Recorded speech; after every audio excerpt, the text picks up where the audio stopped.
Well, it's been almost exactly 2 years, and finally, the pandemic is dissipating.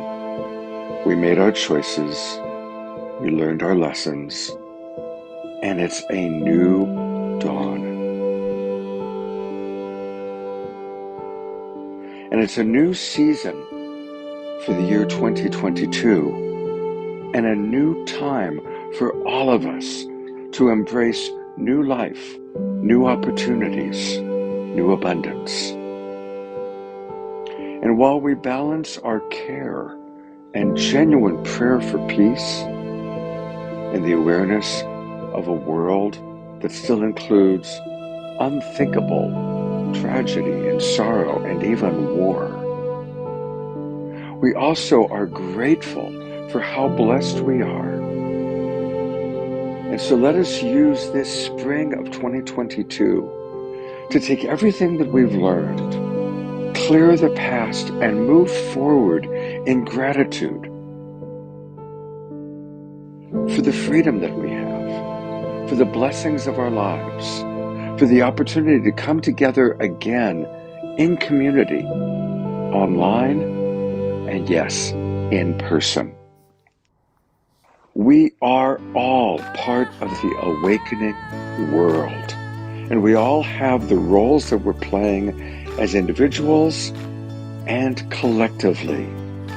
We are the imaginal cells finding each other to create a beautiful, incredible butterfly out of the old paradigm. So welcome to spring of 2022. Welcome to the awakening world. We come from the same source, a powerful love force. We're coming together, stronger than ever, not divided. We come from the same source, a powerful love force. We're coming together, hear the call, you are invited. We come from the same source, a powerful love force.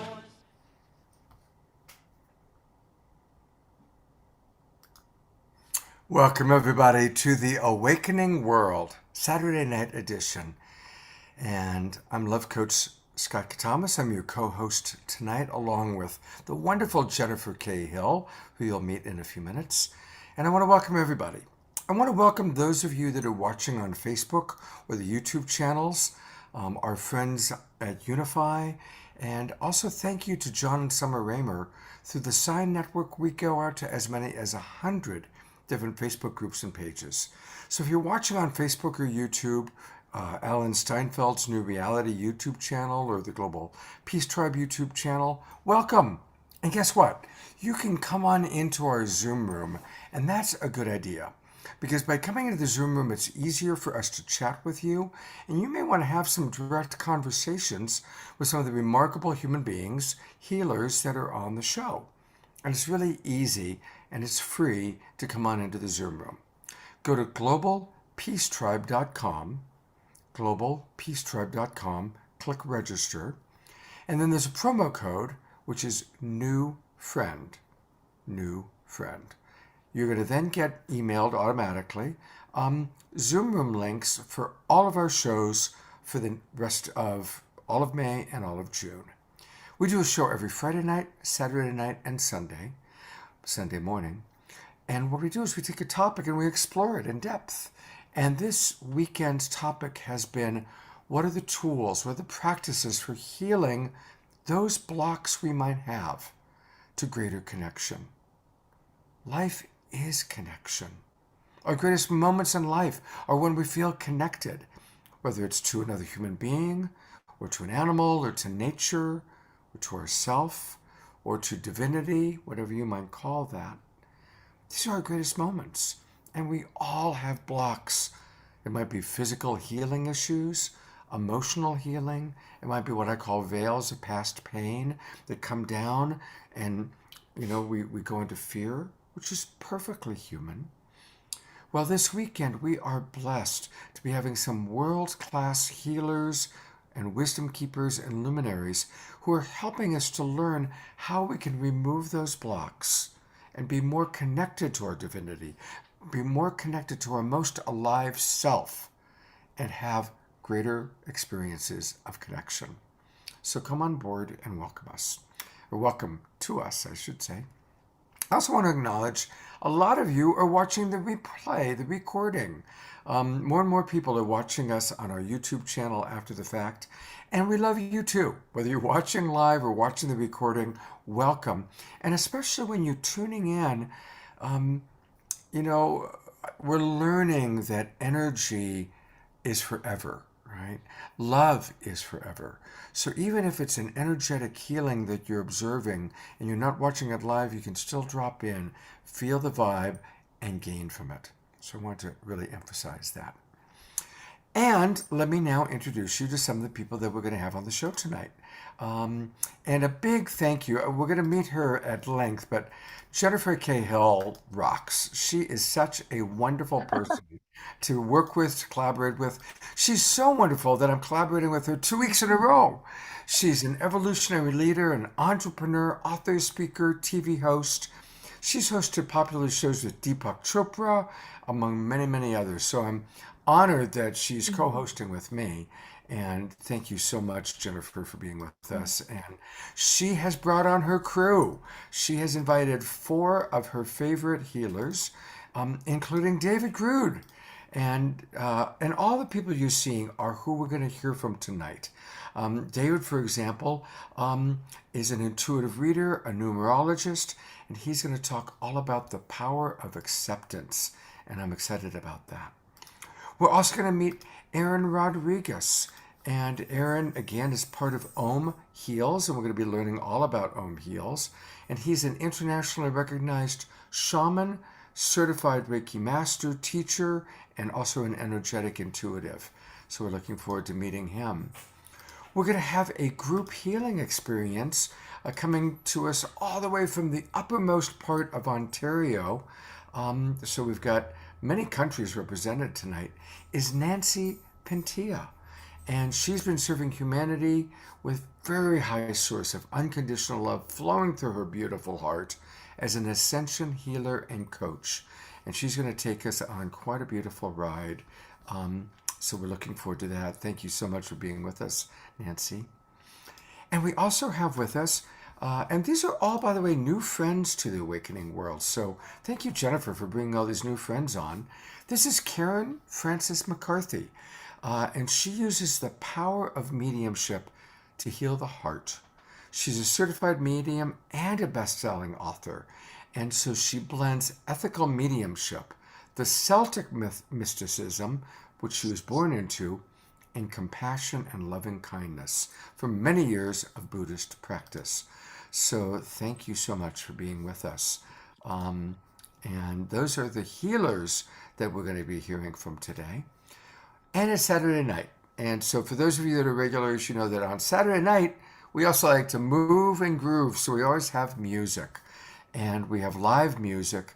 And I'm really excited because we've got not one, not 2, but 3 wonderful live musical artists, including Tatiana Speed. And Tatiana made her debut on the Awakening World not that long ago, just a few months ago. And I can't have her on the show enough. When I discover somebody like Kristen Hoffman or Tatiana Speed, I want to hear their music as much as I can. Even during the sound check, she said, well, I'll just play 1 minute. I said, no, play the whole song because I wanted to hear it all. So Tatiana is back with us. And not only is Tatiana with us, but, we talk a lot about epigenetics, and clearly that talent's got to come from a pretty powerful gene pool. And that gene pool includes her mother, Lori Ann Speed, who's also going to play. It turns out she's an incredible concert pianist, and she's going to also provide music for us. So welcome, Tatiana and her mother, Lori Ann. It's really fun to have a mother-daughter combination playing with us tonight. That's really fun. And it was just recently Mother's Day. So this is a little bit of an Awakening World post-Mother's Day experience. So thank you so much. And coming back to us, our house musician, Omashar, is going to be playing during the main show with us. So thank you very much, Omashar, for Kristen? being with us once again. Well, I am going to turn it back over to Jennifer Cahill, and I want us to learn a little bit more about Om Heals, which is her organization, and all the healers that you just saw are part of Om Heals. So, Jennifer, tell us about this beautiful organization you've co founded, and I'll also bring up the website. Mm. Thank you so much, Scott. It's such a pleasure to be back here with everyone. And I'm so grateful to be in harmony and community with you and our incredible healers from the Om Dash Heals platform, as well as our musical talents. So I was privileged enough to get to hear a little taster of some of their magical music earlier.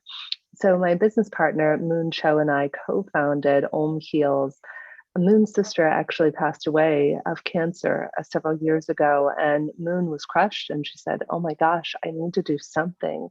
And so she birthed this idea, and I was just grateful enough to be invited to come and play in this consciousness and energy healing field with her. And so, over the course of over a year, we developed a matchmaking algorithm talking about intimacy and deep healing in our relationships. Many of us go our whole lives and we can never find any sort of therapist, coach, healer who is in alignment with us. Sometimes we meet someone and they're just not the right fit. You can't quite put your finger on it, or you're not able to receive what you need from them. So we developed a custom matching platform with almost 80 practitioners now from around the world, including the four incredible souls who are going to be sharing their wonderful healing wisdom today, and a variety of different modalities. And so you can go through the view all practitioners in the upper right hand corner and see, healers in Canada and Europe and Morocco. So we have literally every continent except Antarctica. And you can also click on the Get Matched button at the top. And any of the healers that you see today, you can find out for fun if you match with them. It's free to get matched. And you can also use the Awaken 10 promo code to get 10% off your first session. So that's Awaken 10 in all caps. And we just have some really incredible. I've personally done sessions with every one of the healers on today, and I can't speak highly enough for them. And a quick shout out to Pia Avila, who did a pre-session for us in the pre-show.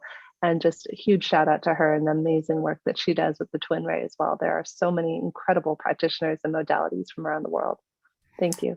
Oh, well, thank you. And I'll bring up Pia for a moment so we can see her. And, if you missed the opening early show, for people that join or give us their email address, you get the Zoom room link and you come in early. And every Saturday night we do something special. And tonight it was listening and watching Pia do an healing experience for Jennifer and for Omashar. So definitely you can always go back to our YouTube channel.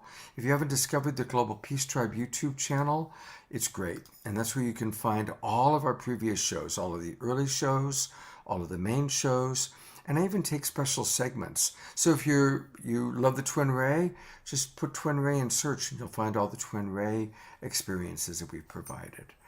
I'm also going to go back to a moment to this practitioner list because you heard Jennifer talk about getting matched. So I did that. And they have this really fun little questionnaire that you fill out. And then what happens is they make suggestions. And I wound up with this wonderful woman as my healer.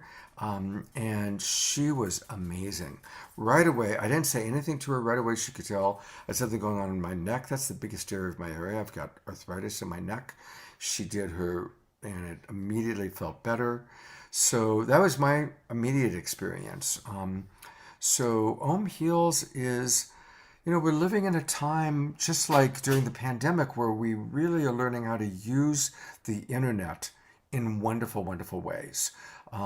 Look at how many medicines now people are actually, Western medicine is using the internet and Zoom. We're not having to see doctors in person like we used to.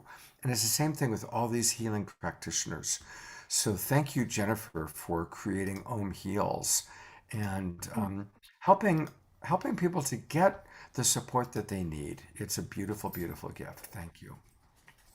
Yeah, you are so welcome, Scott. I just invite everybody to consider we are all healthy, whole, and complete, and any sort of healing you might receive, whether it's from an energy medicine, a traditional doctor, is merely giving you access to that piece of yourself that you forgot existed, that is that beautiful wholeness and integrity and health that resides within all of us. And even a fun practice as we all go out into our weeks this coming week is sometimes we have this already always listening of something is wrong. You know, we might have a spouse or a friend or a child that they are this way.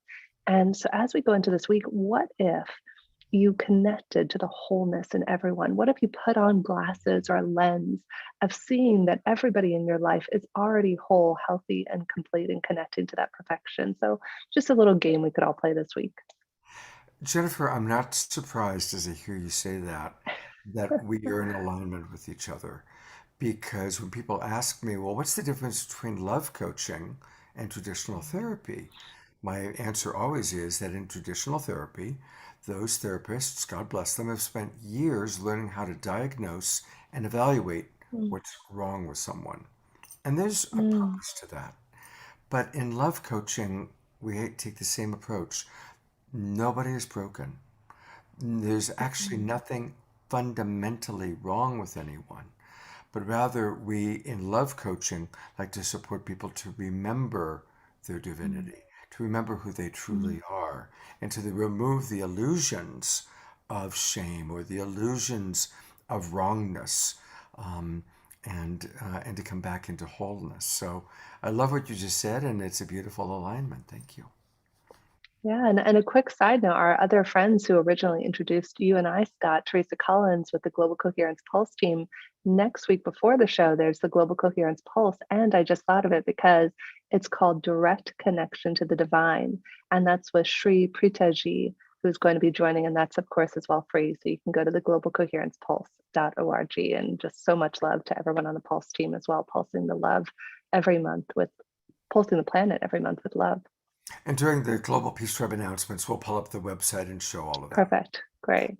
Well, Wonderful. speaking of alignment, I just feel so aligned with the heart and spirit of this wonderful artist.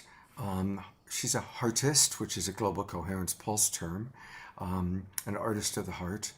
Tatiana, I so enjoyed the song when you played it, but tell us a little bit, because this is a very personal song for you. Yeah, well, first of all, thank you for having me back, Scott. I'm just loving being here and getting to know your audience. It's been so special. And yeah, because of the theme today, the theme of healing, I decided I wanted to share a more personal song. This is a song I wrote during my own healing journey. This that I'm doing now is kind of my reemergence, but 6 years ago, I got hit with a series of real health challenges.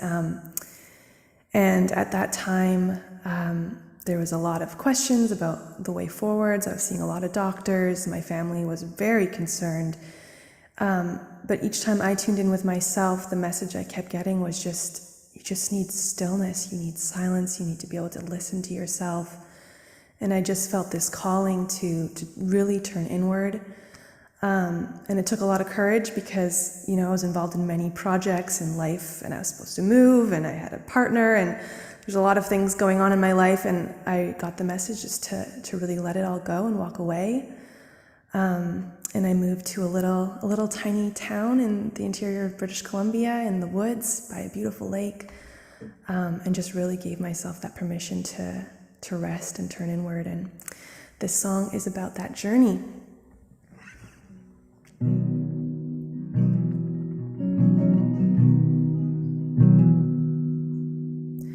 I danced the streets of Paris, I fell in love in New York, and I watched the sunset over Tel Aviv. I felt the snows of Montreal, the desert suns of the east, and I let my gypsy soul roam free. But I'm leaving it all behind me for a simple life.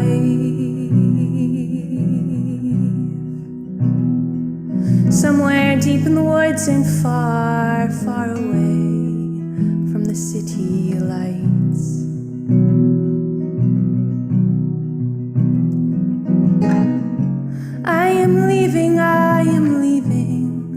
everything I know behind me.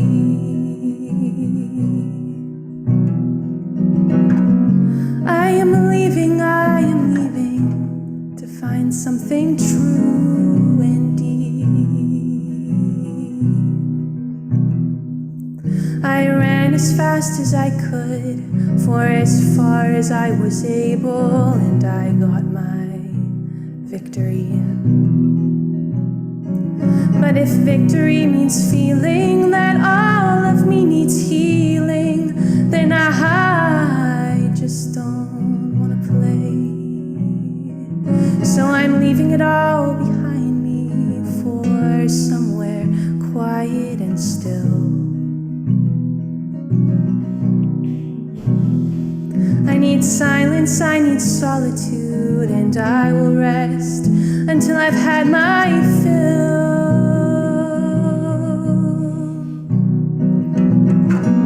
I am leaving everything I know behind me.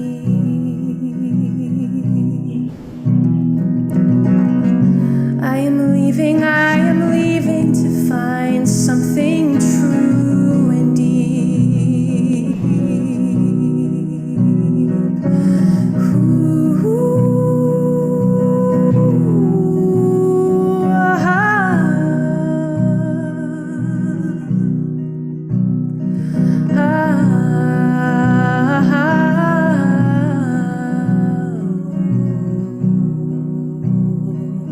We can just feel the healing energy of this call, these beautiful healers on this beautiful call. Feeling that healing presence, the invitation to rest and soften.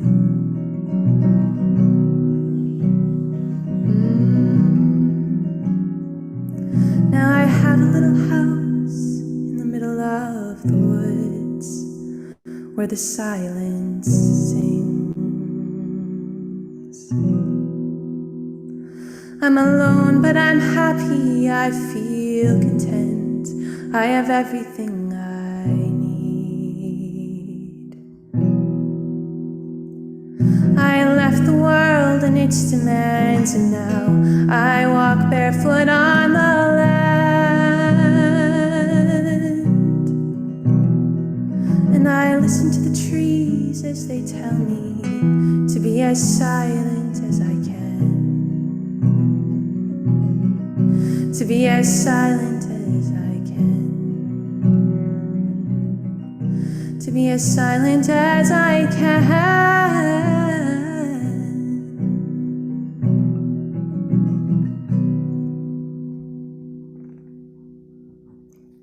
Thank you, everybody. Oh, Tatiana. Wow. Thank you so much. Thank you, Scott.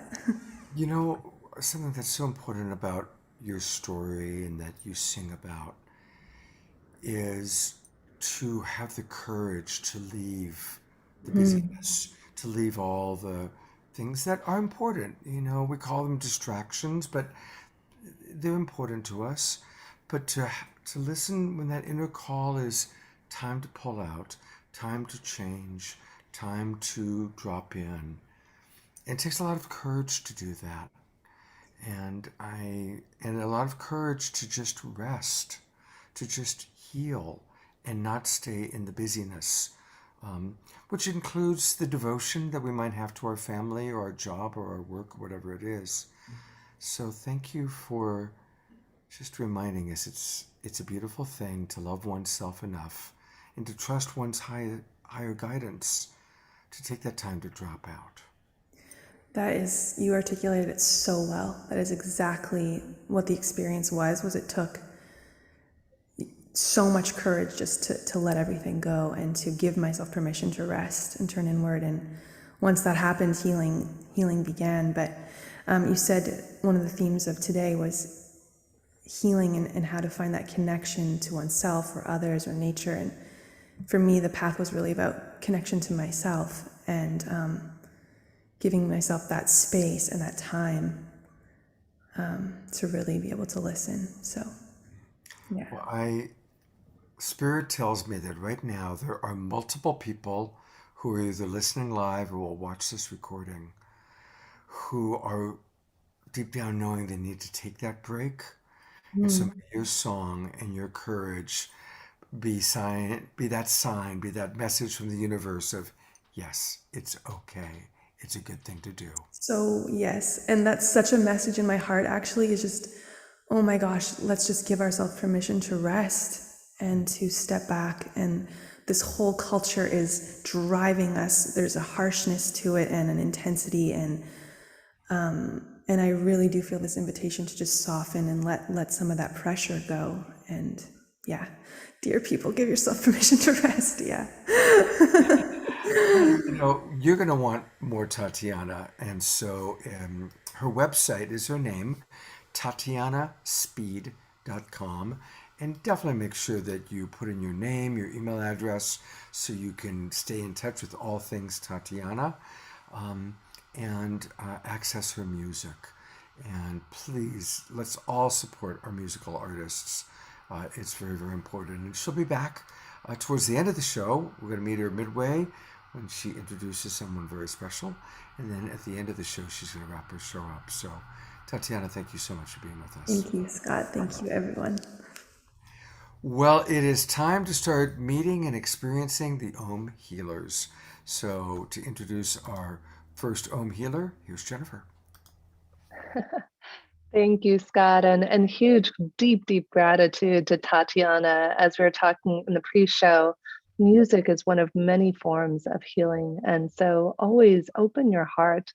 I remember being a little girl and being in church when I was about maybe 12 or 13 years old. I used to go to youth group, and I just remember one time the music playing and just feeling such a beautiful connection to the divine and to everything and everyone.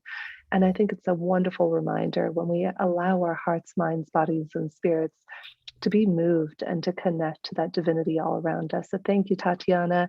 And I'm so excited to introduce a friend, a healer, a beautiful soul sister and spirit, Nancy Pintilla, who is an ascension healer, a master healer. I can't even tell you how many sessions with Nancy over the years. She was actually referred to me by one of my dear friends, Nina, who has introduced me to several great healers. And I know she's Nina's go-to healer as well. And Nancy, the sessions you provide for people are so deep and so profound. I actually remember just about every single session of where I've been with you.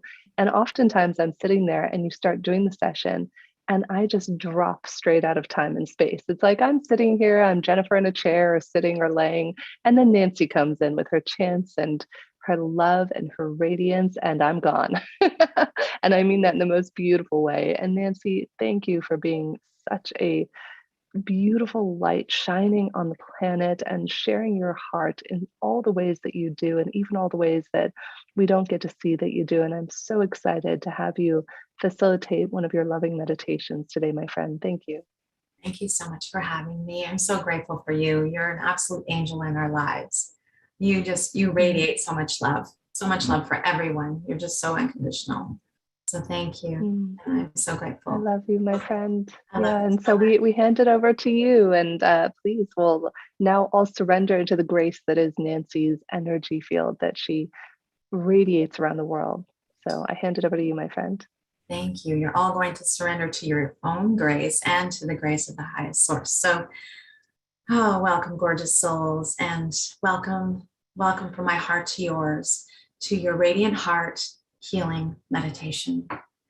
So you may sit or lie comfortably as you close your eyes and focus on your breathing, your beautiful life force energy flowing in through your nose as your belly expands and out through your nose as your belly contracts back towards your spine.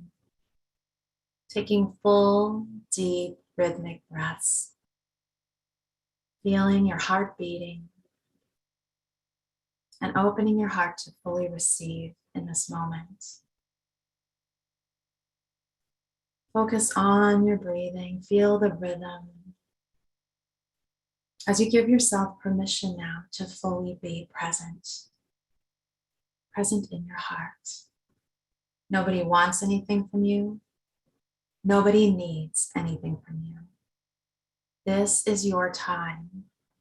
This is about you and your life, your beautiful force. You are a force for good in this world, and it's time now to shine your light and to create more unity and love amongst our humanity, our earth, all sentient beings. So as you keep your eyes closed and allow your eyelids to become heavier and heavier, imagine now that your right hemisphere of your brain is joining the left hemisphere of your brain, bringing you into a full brain state, a whole brain state. So you may fully transform in this moment to be whole and present. You may call in any guides that you wish to bring forth on this journey. And focus now again on your breath as though your heart is breathing for you, beating love throughout your entire body and mind.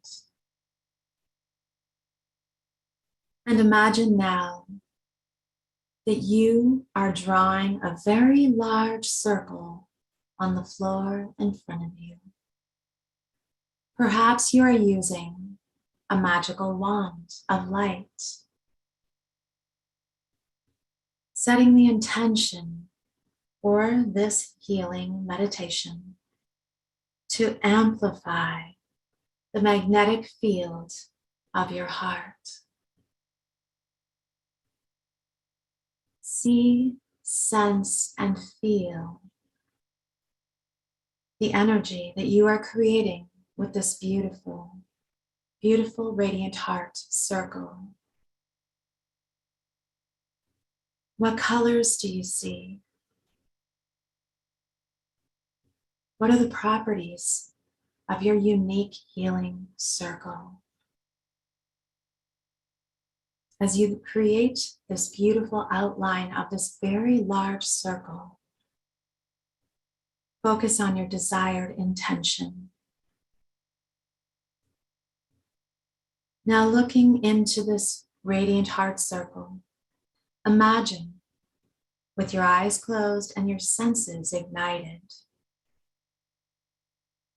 the unconditional, eternal love of your Creator, God, and the universe, infusing your entire circle with luminous white light of purity, healing, and divinity.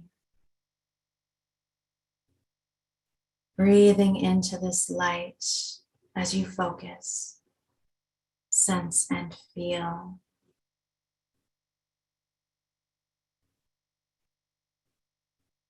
Next, imagine a miraculous healing energetic force of Christ consciousness, creating a huge golden heart of light in the center of your radiant heart circle. Christ consciousness is a direct extension of your Creator. And you are also a direct extension of this beautiful divine energy. Imagine the angels coming forward and dancing within this circle. Feel their presence and their welcoming, open hearts as you gently step into this circle. Feel the energy of this radiant heart circle, infusing every cell, muscle, and fiber of your being. Feel the temperature in this circle. Feel the texture beneath your feet. What do you see in this circle? Feel the energy of the colors, of the consciousness that is present in this circle, this healing, love, consciousness, energy. flowing through you and orchestrating every beat of your beautiful heart, reminding you of your purpose here in this life, reminding you that you are a force for good, that you are of the highest source of love and creation. You may now lie down in this light, in the center of the golden heart. Feel the earth beneath you. Feel the earth supporting you, nurturing you. Feel the unconditional love of Mother Earth. You are one with nature. You are one with the Divine Mother. Feel her love and recognize that you are worthy of this love. Feel her love healing any armor upon your heart that's held you back from giving and receiving love wholeheartedly. Breathe in this love, this nurturing, this nourishment of every cell, muscle, and fiber of your being. Taking 3 deep breaths here, breathing in through your nose and out through your nose. Feel the rhythm of your beautiful life force energy.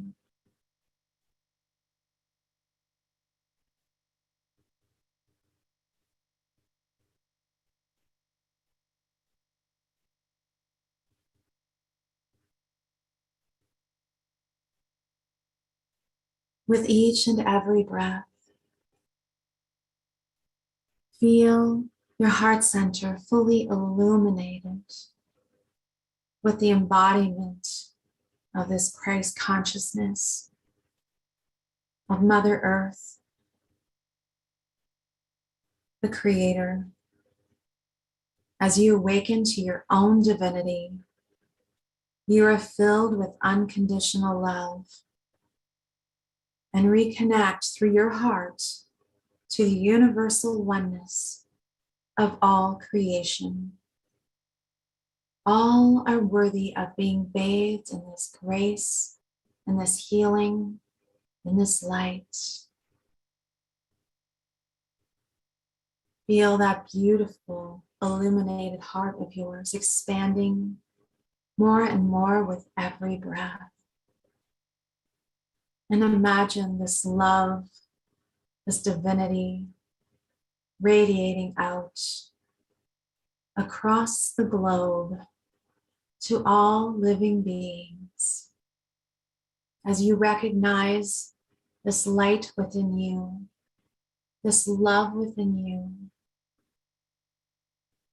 every word you speak, every action that you take, every intention that you have is to recognize the divinity of all beings with love, honor, and respect, with reverence, unity, and true heart-centered intimacy. We are all one. We are all worthy. And you are here at this time to create heaven on earth, to step into the highest love consciousness and to be that truth of who you are.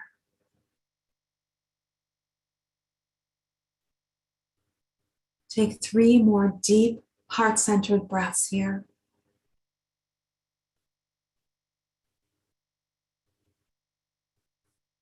And allow yourself to fully receive now healing energy. of Christ consciousness, of the angels, of God, source energy.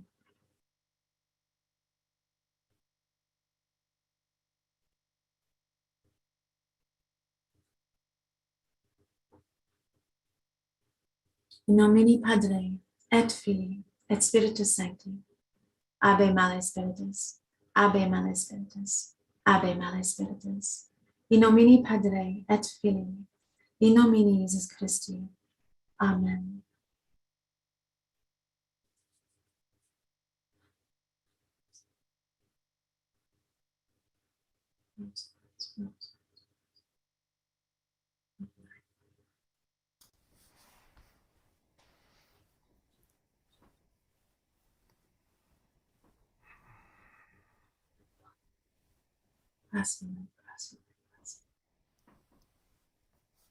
Feel your body receiving the healing crystal energies being infused within you now.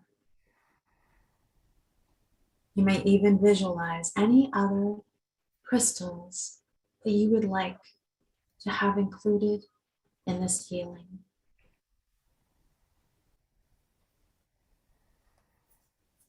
Gaia, Mother Gaia, will to settle, will to live, will to better, will to give. Gaia, Mother Gaia, Gaia, Mother Gaia, will to settle, will to live, will to better, will to give.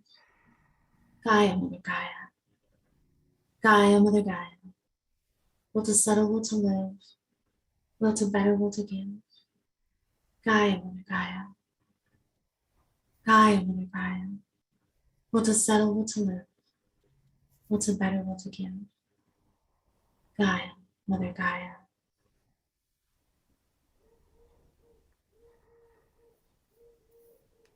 Focus on your beautiful breath and feel your heart opening more and more.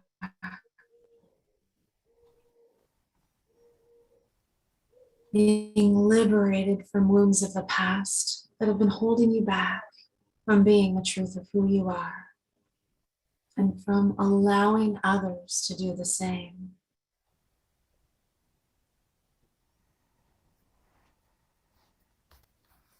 You may repeat now in the silence of your mind, I am a unique expression of God, Creator, Source, Consciousness. With every breath you take, expand your awareness of your true essence, the I am presence that you are.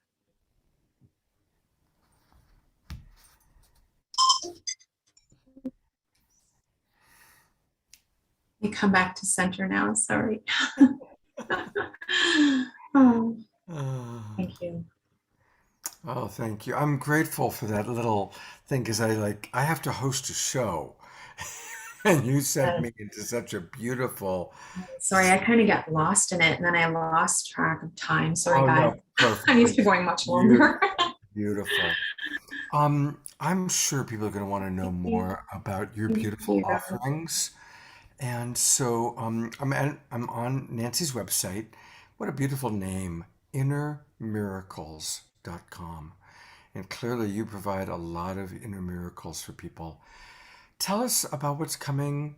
I mean, it's just started. Is the Nourished Soul still available for people to jump onto? Yes, it's starting we're opening up registration next week. Okay. By Wednesday, it'll be fully open.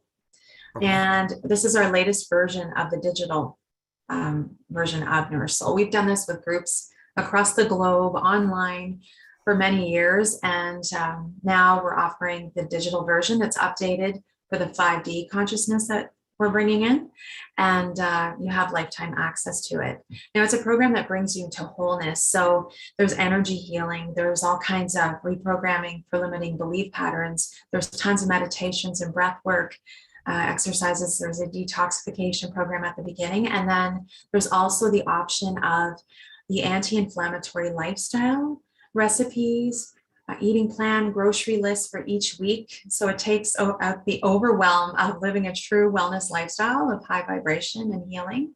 So it's helping you to raise your vibration with no counting calories, no cutting carbs. You're eating the right carbs. You're not eating like 800 calories of gummy bears. You're eating the right foods that are actually fueling your body, your cells, your mitochondria, your mind, and raising your spirit, uplifting your spirit, and healing your mind after these few years of craziness. Yeah,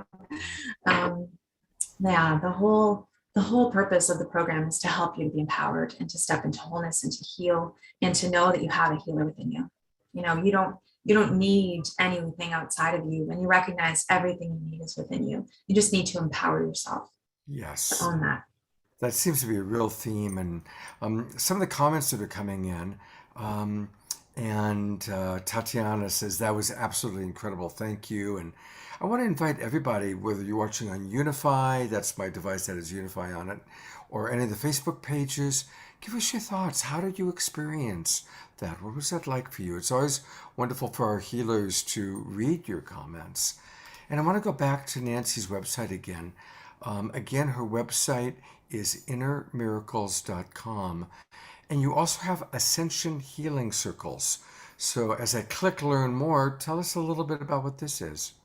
Well, I've always done individual healings and the odd little groups, but Ascension Healing Circles are offered on Wednesday evenings now. I just started offering this through COVID more.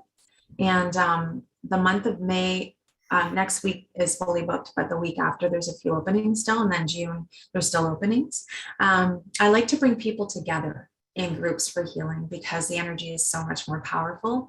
And after everyone's been so divided for so long on our planet, it really helps people to feel that connection, that human connection, and recognize that divinity within that connection and to love one another and to really feel like they're not alone. So many people have been so depressed, and there have been many suicides. There's been many people that have just been going through so much. And this type of circle helps people to really feel love. Like even you don't know each other and yet you're feeling this oneness. It's really overwhelmingly beautiful. So I love it. And it's a variety of energies that I use. Of course, I always purify my energy. I have my energy purified. I don't bring you my energy. I bring you source energy. And because the miracles occur, of course, through source, not through me only. I'm just a guide. I'm just a conduit. So. Well, you're a very clear guide and a very clear conduit. I'd like to get her on so that she can have a chance to say thank you as well. Thank you, Nancy. I love you. I love you. I love you, my friend. You, as always, thank God Scott didn't put me on camera. I was like, somebody made a comment about melting out of your chair. Completely just dropping out as usual. It's so beautiful. And I love a lot of times when Nancy starts her sessions, she starts with some of those beautiful chants at the end that she did. And those just drop me in. Oh gosh, your voice, your energy, everything, Nancy, is so beautiful. And I'm so happy that you were able to join us today, my friend. I love and appreciate you. Yeah, I'm so honored to be here. What a beautiful group. They're just amazing. And I'm sorry that meditation ended the way it did. I just got so into it. I didn't look at the time. All good. All good. Thank you, Nancy. Much love, Nancy. Hopefully you'll come back again. All of you. Oh, absolutely. I love you guys. Thank you. Well, speaking of coming back again, our next guest is someone that was on my Sacred Sundays show, I think about 8 weeks ago, and I said, we're doing a show on healing and you got to come back. And she said, yes, and I'm delighted. And we are talking about Kristen Johnston. She's an artist, a visionary, and an expert in the field of energy medicine. And her mission is so beautiful. It's to help people expand their consciousness so they can awaken, heal, and create a life of meaning and purpose. That's so awakening world. She's also quite a Renaissance woman. She's a yoga teacher, hypnotist, Reiki master, graduate of the Reese Thomas Institute of Energy Medicine, and the founder of Quantum Health and Wellness in Massachusetts. She's written a book, which we're going to learn a little bit about a little bit later on. But Kristen, first of all, thank you for coming back and being on the show. Thank you so much for having me. I feel so blessed by the music and the meditation and the energy healings. I'm just in my element. You guys are totally my people, and I'm just so grateful. So thank you for having me. Oh, thank you. So I want to ask you a question. When people are struggling, and even though they're regular practice, they're doing the practices, but they're really still struggling. Maybe they're feeling depressed. Maybe they're feeling, low-grade anxiety. What what do you recommend? What are some tools or practices for managing depression or low-grade anxiety? Oh, it's such a good question. And I think that as humans, we can all kind of we all experience those feelings of disconnection and sort of feeling separate and isolated. And I think that the ultimate way to reconnect to self is to remember what you did when you were younger that made time stop. And I always invite people into this element of play and creativity and doing it just for fun. As adults, we get so analytical and we get so serious about things, and everything has to be work, and we forget that play and connection and healing happens in the moment. It happens in the present moment. It happens now. So I ask people, what did you do when you were younger? Or what can you do today that almost makes you forget about yourself? Because depression and anxiety, it all stems from this lack of connection to the inner self, like that inner light, that inner peace, that connection to the moment. So it's different for everybody. For me, I really love art. I'm always painting or sculpting or creating or making jewelry.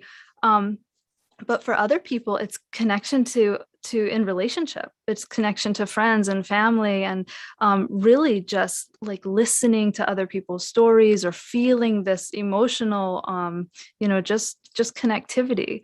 So asking people and encouraging them to to become selfless, not in the sense that you bend over backwards giving yourself to somebody else, but to become selfless in the sense that you're not self-absorbed, you are absorbed by source in a moment. To me, that's the ultimate healing. Beautiful. So I want to encourage all of our people watching, put in the chat box, what are some ways that you can connect to your more youthful self when you were really passionately excited about something? Let's all do some examples. And the more you people put that in the chat box, whether you're watching on Unify, Facebook, YouTube, or here in our Zoom room, that inspires others. Sometimes we go, oh yeah, that's right. So while they're doing that, and I really hope that people will put into the chat box their examples. Here's a question for you. And by the way, I didn't rehearse any of these questions for Kristen, so she's being spontaneous here. We have a request for someone to ask, and I'm not sure if this is your field of expertise. If it is, great. If not, we'll pass it on to someone else. But we've got this Scorpio full moon, blood moon coming up, and a powerful lunar eclipse. So Mary Noonan is asking, how do we navigate these energies? What does this represent? What does this mean? And how do we work with it? Is that something within your wheelhouse? So astrology is totally not my wheelhouse, but I'm going to go ahead and make the assumption that these are intense energetic events. Mhm. So whenever intensity presents itself, I always ask people to allow it to invite you into yourself. Really feel what it like. Do you feel like, being expansive and creating? I know that usually when eclipses happen, I always get very creative and I tend to manifest really big things, big projects, big stuff that's new that makes me really excited. But for other people, that level of intensity might actually make you want to just kind of go inward, ride it out, depending on how sensitive your energy field is. That's beautiful. And can you give a specific example of how to work with it? How would you do that? How would you do that during a very intense, energetic moment? I So I tend to create from inward, like I take something that's inside of me, whether it's an idea or a passion or something that energy that I'm feeling inside, and I manifest things outside of myself. So whether it's through writing projects or art projects, or it's like I feel it as an energy within me that wants to be expressed. But other people, depending on how sensitive they are, they might feel these intense, whether it's solar flares or astrological events, and they feel like they really need to go inward and meditate and get really, really quiet, or even do some yoga or some breath work as a way to move that intensity. Because if we just stay stuck in our minds, which is really, I think, where most of humanity lives, right? We're kind of like very analytical, very left brain. And I think that we're shifting. I think that's part of this shift in consciousness into feeling and being. But we all experience ourselves as separate and as individuals. So these events, astrological or inner, we really have to be connected to ourselves and say, what am I being called to do right now? Am I being called to rest and not just think it, but really feel it? Is your body tired? Are you needing nourishment? Are you needing self-care? Or are you needing to dance and play and have playmates and go have fun? It's going to be an individual experience for all of us. Beautiful. And by the way, we're getting a lot of wonderful responses in our Zoom room to what people can do to remember to play. A lot of dancing, a lot of time in nature, bicycling, forest bathing. So these are great, great examples, and please keep them coming up.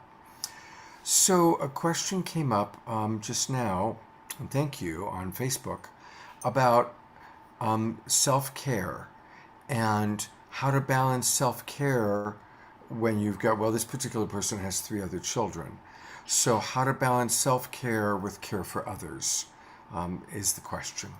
Or I'm translating it that way. That can be very difficult. One of the things that I actually write about in my book is that there's different types of people. There's different soul constitutions. So some people are wired for caretaking, and it just comes naturally, and it actually gives them energy. Other people may not be wired that way, and it takes a lot of energy to caretake, especially children, because children they need a lot. They need a lot of energy and attention and love. So really, self-care when it comes to caretaking children is, again, checking in with the self and really saying, where is my charge at? Like, am I low charge right now? And if I'm low charge, what do I need to do? What time do I need to set aside? And what would fill me up? Parenting is I have children, so I know it requires a great deal of our effort. And when we're on this awakening path and we're wanting to be balanced and be holistic and healed, sometimes, raising children or caretaking other people can leave you feeling completely drained. So if you have a way, just like we said in the beginning, if you have a way to connect to your own self, your own essence, your own source, it'll charge you, it'll recharge your batteries. And so then you actually have the energy to deliver to others, and you're not just consistently pouring and giving from an empty cup. So you mentioned your book, so I'm going to take a moment there just to let people know, whoa, that's not your book. There's your book. Heal the People. This is available on Amazon. And tell us about Heal the People. So Heal the People was a vision that I had 10 years ago when I journeyed with the plant medicine Iboga. And all I saw was the title when I was journeying with this plant. It was a psychedelic experience, and I saw the letters HTP show up on the book. And then the book spelled out Heal the People. And coincidentally, I was in a 3-year mystery school program called HTP, the Healer Training Program. So what ultimately I did was take all the information that I'd gathered over a 10-year quest of asking, what does that mean? What does it mean to heal? What does it mean to heal self and be assistance to others? And I poured my heart and soul into this book to help people really understand what it means to be holistically human, not just at the level of the body and the emotions, but also at the level of, the ego and the willpower and the heart, the compassion, and sort of that Christ consciousness. And then how do we express it? How do we share it? How do we develop our intuition, and how do we connect to a source that's greater than self, or that, something that's a higher level of consciousness? And then how can we anchor that as individuals? How can we anchor unity onto the planet? How can we bring heaven onto earth and do it as humans in this experience of separation and limitation? How do we connect to unity? And so that book was sort of it's everything that I've learned along the way. Well, that's probably a lot. So beautiful. By the way, it's interesting. We have exactly 111 participants in the Zoom room right now. For those of you who love 111, there you have it. All right, last question for you, Kristen. And this is actually from our beloved Tatiana. She asks, I'm fascinated by the comment about different soul constitutions. Can you talk about what that means? Yeah, it's actually one of my favorite things to talk about, and it's a very large topic, so I'll try to keep it as brief as possible. And there's two different kind of camps when it comes to this. There's the psychological model, which says that these aren't soul constitutions, rather they are personality characteristics that are developed as a result of early childhood experience. But the way that I was taught in the mystery school was that these aren't developed in this lifetime. They're part of our soul, and they come in and we come in to express them. And so there's 5 different types, and they all manage their energy very differently. So therefore they have different gifts, and then they have different challenges.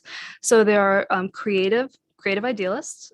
Creative people have a very difficult time grounding onto the planet because they have an excessive amount of energy in the upper chakras. So there's thinkers, feelers, leaders, caretakers, and achievers. And so that's a very short and sweet way to put it's a very large body of information, but it's so fascinating and it's so helpful, because once you learn it, it's like learning a language for all of your relationships.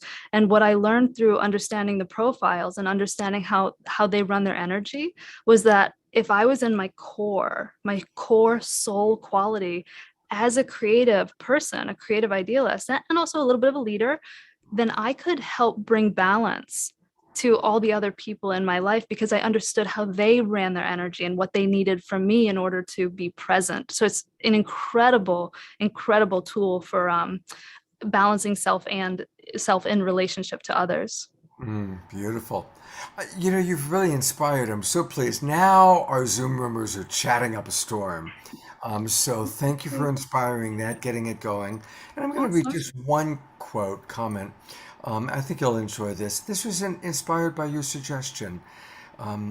Eleanor Joy, who I happen to know is, I believe, 80 years young, if I remember correctly. She writes, as a young girl, I remember playing games with friends like croquet or skating, and climbing a tall pine tree on the property, and basking in the aloneness and silence and infinity of nature. So thank you, Eleanor Joy, for sharing that. I love it. Kristen, I definitely want people to know a little bit also about your website, and there's a lot here. And her website is Quantum HW, standing for Quantum Health and Wellness, quantumhw.com. That's where you'll also find her book. We talked about Heal the People, so you can find the book there. But you've got a lot going on here. You put on events. You have a store, yeah? Yes, we do. We've got a really nice little brick and mortar store in Seekonk, Massachusetts, which is kind of in the middle between Boston and Providence. Yeah, and look at all the events going on. So for those in the Northeast, this is the place to go. And you also do online events. You've got healers and readers, probably some of the same people that, who's that wonderful looking healer? I bet she's good. And so you've got a lot going on here, and it's all at quantumhw.com. Thank you for your dedication of supporting the awakening world. Not just this awakening world show, but our great awakening world. And Jennifer, I know you're just meeting Kristen for the first time, but I want to bring you on for a moment. Yeah, thank you so much, Kristen. I really loved your advice. And I understand the thing about astrology. That's one of the reasons we created Om Heals is because I get lots of friends who are either astrologists, Akashic Record, or energy healers, and people often don't know that there are so many different modalities of energy medicine. And one person might be a medium expert, or David, who's coming on later, is numerology. And yet it's all facets of this beautiful diamond that lead us to healing. And I loved hearing about your iboga journey. I've only known a few people who have done it, and it's intense from what I hear, but I've also heard it can lead to profound transformation and wisdom as you experienced. Yes, to both things. The energy world kind of, it's like this web, and it connects us all, and it's so cool. It's very cool to watch it all unfold. But and iboga is very it is very potent medicine, and I that's always what I tell people. If it calls you, you will know it. But it's not something that I would ever consider like revisiting, recreationally. It's powerful medicine. Yeah, we did a show with Scott a few months ago that people can watch the replay on plant medicine with Clay Kaler from Gateway Clinics and Beth Dupree, and as well as Neil Markey. And we did a whole show on it. We still need to do another one because, plant medicine is its own whole energy and vibration of the different types of energy medicine that people can play with. Absolutely. Yeah, beautiful. Well, thank you, Kristen, Kristen. It thank was you such a so pleasure. much. Thank you, thank you, thank you. Thank you.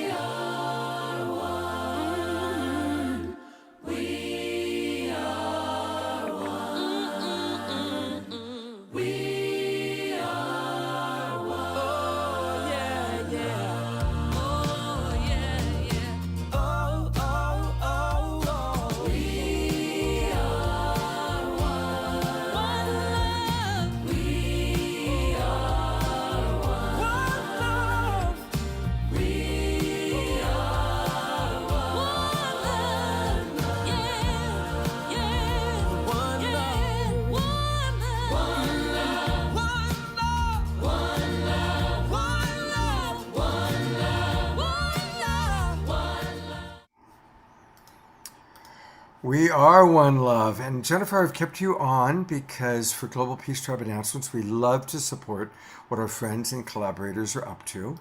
And I want to put the spotlight on what's happening next Saturday and have you tell us about it. Yes, we are so grateful to have Shri Pritaji joining us from O&O Academy. Every week, or every month, the third week of every month, on a Saturday, typically at noon Pacific time, 3 p.m. Eastern, we have people join us from around the world. This is a collaborative event. And so Sri Pataji is going to be talking about connecting to the divine, which ties in perfectly with your and my topic next week, Scott, which is listening to the soul and empowering our purpose. And so I invite everyone to check out the incredible pulse that's going to be happening next week. It's a great precursor. If you want to just recharge your battery in the middle of the day before the evening show starts with us, then I invite you to definitely tune into the pulse. It is free to join and to register and get the Zoom link. And our dear friend and co-collaborator, Teresa Collins, creates impeccable spaces that open our hearts, minds, bodies, and spirits. So grateful to know Teresa and the team at the Pulse. And while we're talking about Global Coherence, Pulse and Teresa, tell us a little bit about the 3-month virtual retreat that is taking place. It just started, but I think people could still come on in, yeah? Yeah, it's still open actually. Teresa just extended it through the weekend of the Pulse next weekend. So through next Saturday, you can join. I'm actually a part of the retreat. I'll be one of the fireside speakers, and then I've joined as a participant as well. And I was honored to get to listen to the opening event that happened last Monday. And there's just so much wisdom and heart. And the idea is, what if we spent 3 months in coherence? What if it wasn't, let me drop into coherence for a few minutes before a meeting or in the middle of an upset? What if we as a team collaborated and created a field of coherence around the world for everything and everyone and sustained that for 3 months? And so there's wonderful, incredible speakers and meditations. Kadi J, who I think, I know she's been on the Pulse. I don't know. I think we may have had her on the Awakening World as well. We And did. Kadi And J, actually, oh my gosh. She's great. Yeah. She did our meditation, and then I referred her to my friend Trish, who had her on the Self Love Show. So we love Oh, Protege. Yeah, yes, yeah. So, and the cool thing is, it's part of In the Islands of Coherence on the Mighty Networks. So there's great content. There are articles and all sorts of wonderful things going on there to nourish your soul. So that way, we can do whatever we want. We could turn on Netflix or we could turn on the television or whatever it is. And what if, as another resource, I know for me, sometimes our default, you find yourself on your phone and, your default is, oh, let me go check social media or do this. And the idea is, what if our default became going into a state of coherence and co-collaborating with people? So that's the idea. beautiful. Well, everybody Thank go you. to Global Coherence Pulse to get the information and the details. Thank you, Jennifer. And Jennifer will be back Yeah, in of just course. a moment.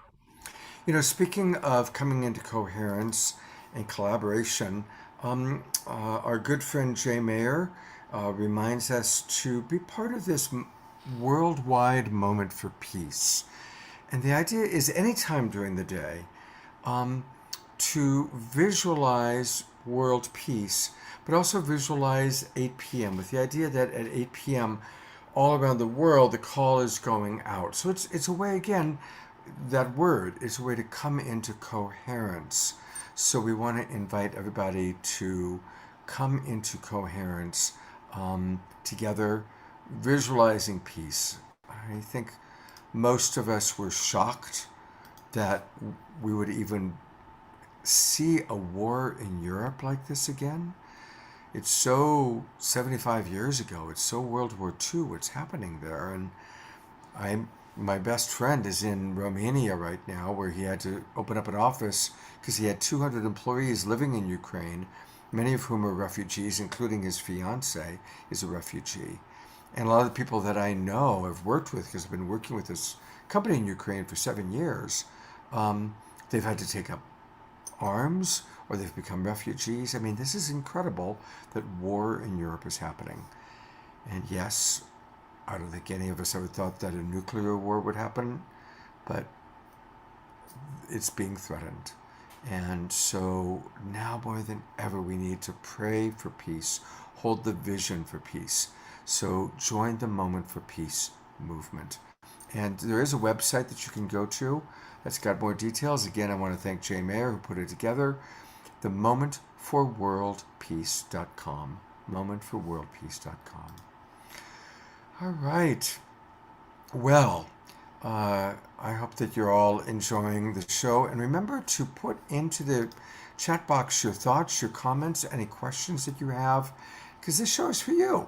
And I'm really excited. I get to bring back Tatiana, and she has a very special introduction to make. Yes, I do. So I have the great honor of introducing someone very special to me, which is my beautiful mother, Miss Lorianne Speed. And Lorianne is a composer, pianist, recording artist, and also one of the greatest mothers of all time. She is also a multimodality healer, coach, intuitive. She's helped hundreds of people on their own journeys of healing. And my mama, this beautiful woman, is just a very healing presence, and I find that her healing energy really transmits as well through the piano. So as you're listening to this music, just really receive it as a transmission of healing. And I also want to introduce the song, if you don't mind, Mama, because she's going to play a song called When Angels Meet. And this is a song that I've been hearing. It's one of her older pieces. I requested it, that I've heard since I was a child. I've been listening to this piece of music, and this really is the soundtrack of my life. So, yeah. So it's really, really special for me to have her here and to be introducing her to Scott in this audience. And take it away, Mama. And you are, I think, muted? Nope, we can't hear you, Mama. Still muted. You know what's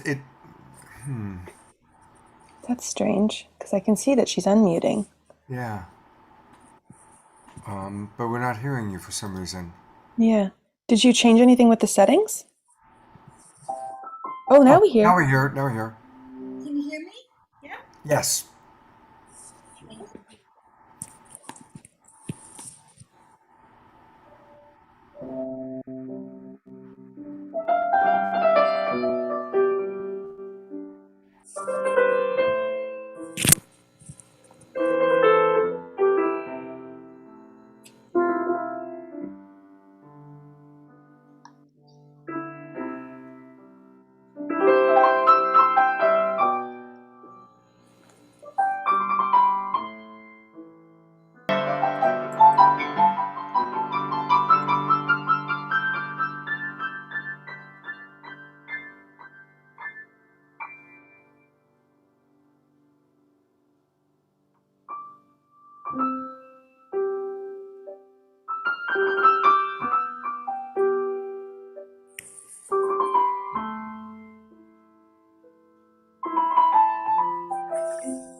Yay.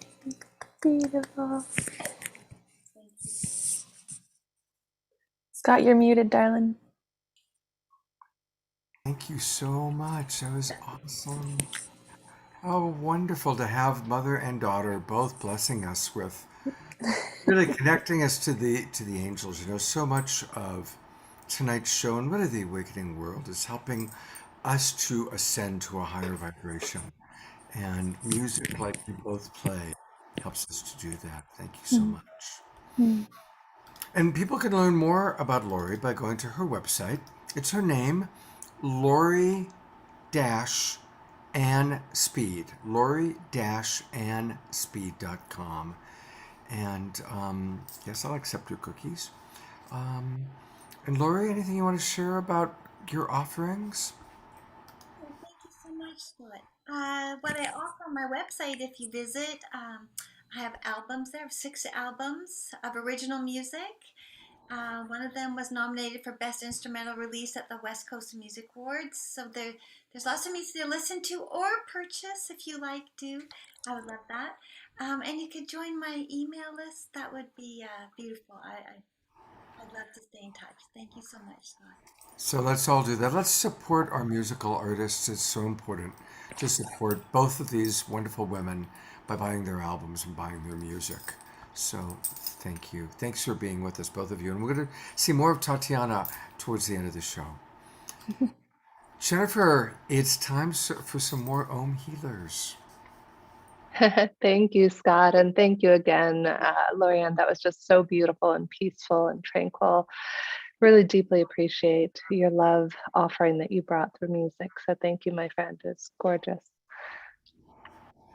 So now we go to Karen Francis McCarthy, who I am so delighted to have gotten to meet a little over a year ago when her best-selling book, Till Death Don't We Part, was launched. And I had the privilege of interviewing her on Awake TV Network.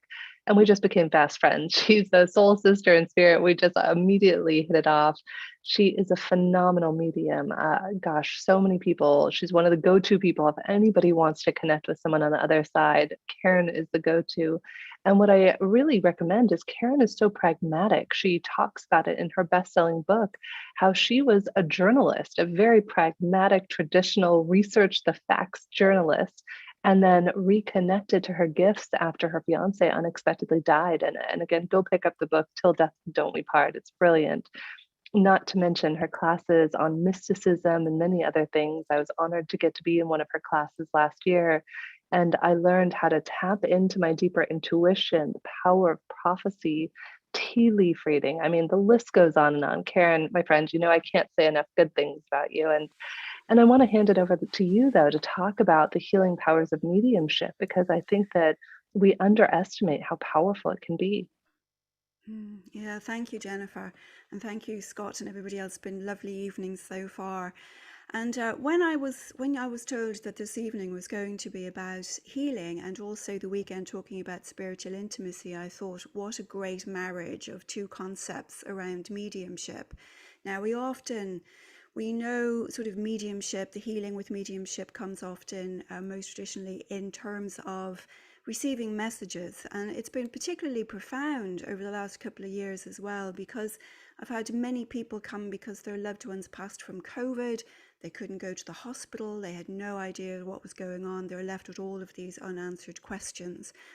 But the healing power of receiving those messages by reconnecting with somebody in spirit form is immensely profound, and it's been the role of mediumship since it was emerged in the human race. But there's an aspect of mediumship that is immensely healing that is often overlooked, and it really comes from the healing that arises from the spiritual intimacy that mediumship offers. So as Jennifer mentioned, when I wrote that book, that book about these experiences, was when my fiance died, I began to realize that it's not just the messages. There's a transformative element to mediumship, and that comes from experiencing the single consciousness, the one mind that exists between all people. And how I realized that was I began to notice that he could hear my thoughts. And then what I began to notice, and this happens with most people, and they don't realize this is happening, is that you could be just sort of on about your business, washing the dishes at the supermarket, and out of the blue, a thought of your loved one flies into your mind completely. That's not normally how we think, because we normally sort of ruminate by association. And you think to yourself, God, that's unusual. I haven't thought about so and so in God knows how many years. And we think we've thought about them. And they've actually been thinking about us, and we felt that thought. And these sort of small experiences, they seem sort of small little experiences that go on in our day-to-day lives, are really evidence of the one mind, of the single consciousness that we're all part of. And that brings with it a level of intimacy that is not immediately apparent. So one of the things that I had to come to terms with, which was horrifying to me the first time I realized this, was that my fiance could hear all my thoughts because we were so close, that we were blended so closely that we could hear all my thoughts. And that sounds marvelous until you realize, oh my God, that means all the shadowy places, all of the secrets, all of the shame, all of the things I never want anyone to know about me, he can see. How horrifying. And it's not just him, it's everybody. It's now my mother, it's everybody. And you think, oh my God, And the next thing that I realized from this was, he has seen all of this in me, and he's still here. And that goes for all of us. They have seen, all of your loved ones have seen the shadowy side, what we perceive to be shame, the secrets, the things we never want anyone to know about us. And they're still here. Not only are they still here, but they still love us. They can love all of these things about us that we can't love about ourselves. They're still here. How intimate is that? How, it really shows us the power of unconditional love. And what I've realized is that when our loved ones go to the spirit world, so many of us think, oh, it's this big end. Now we're grieving. We've got this loss in our lives. And what we miss is that we are closer now than we have ever been.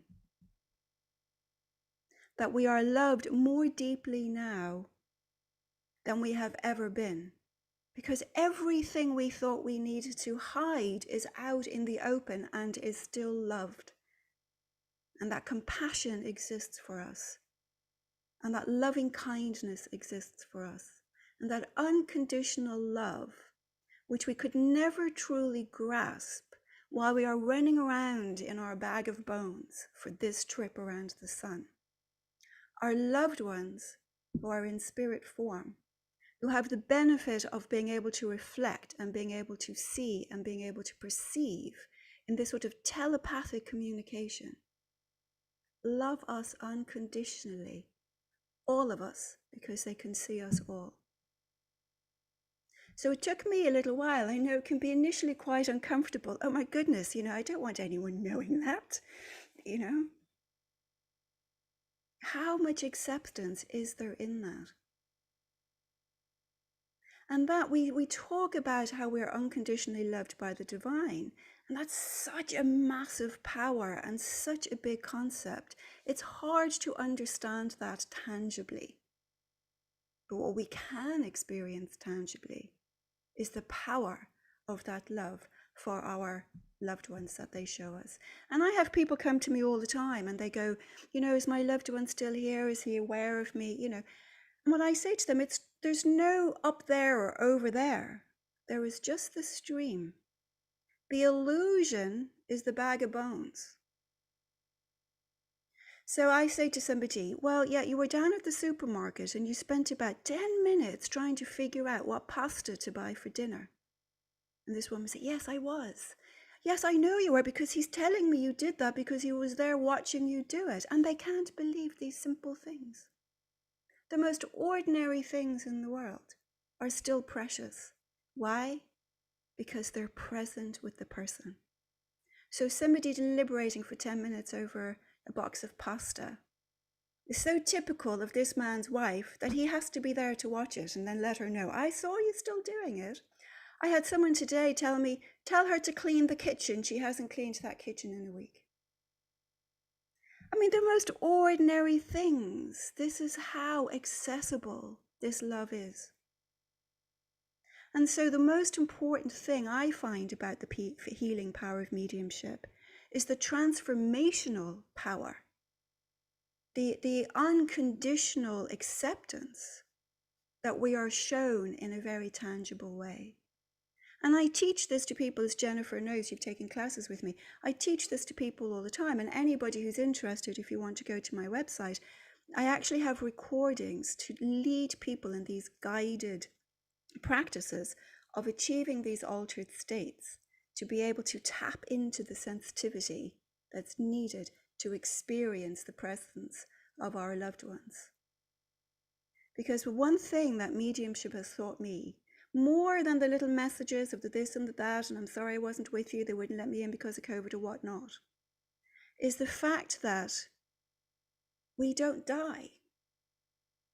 That there is a continuous consciousness. And that while we think death is some monumental incident in our life, in their lives, it was just a day. And the stream continues, and their presence continues, and their love continues. And what it shows us is how we can be transformed by that level of acceptance and love, and understanding that we are never alone, and that love never dies.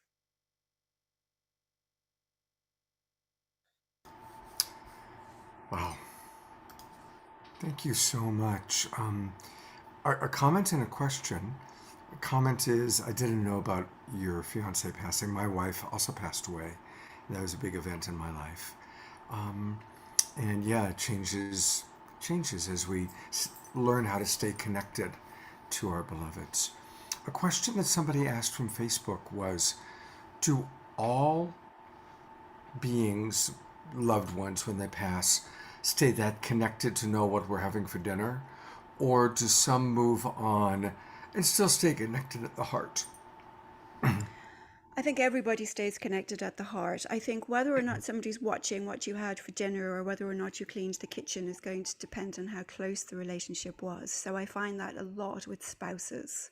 My mother is very connected. My mother, I discovered, because this is my mother, would interrupt my thoughts. You know, we just ruminate most of the day. We ruminate, right? We just go, I wonder whether I had to sell my childhood home there a couple of years ago, after my father passed.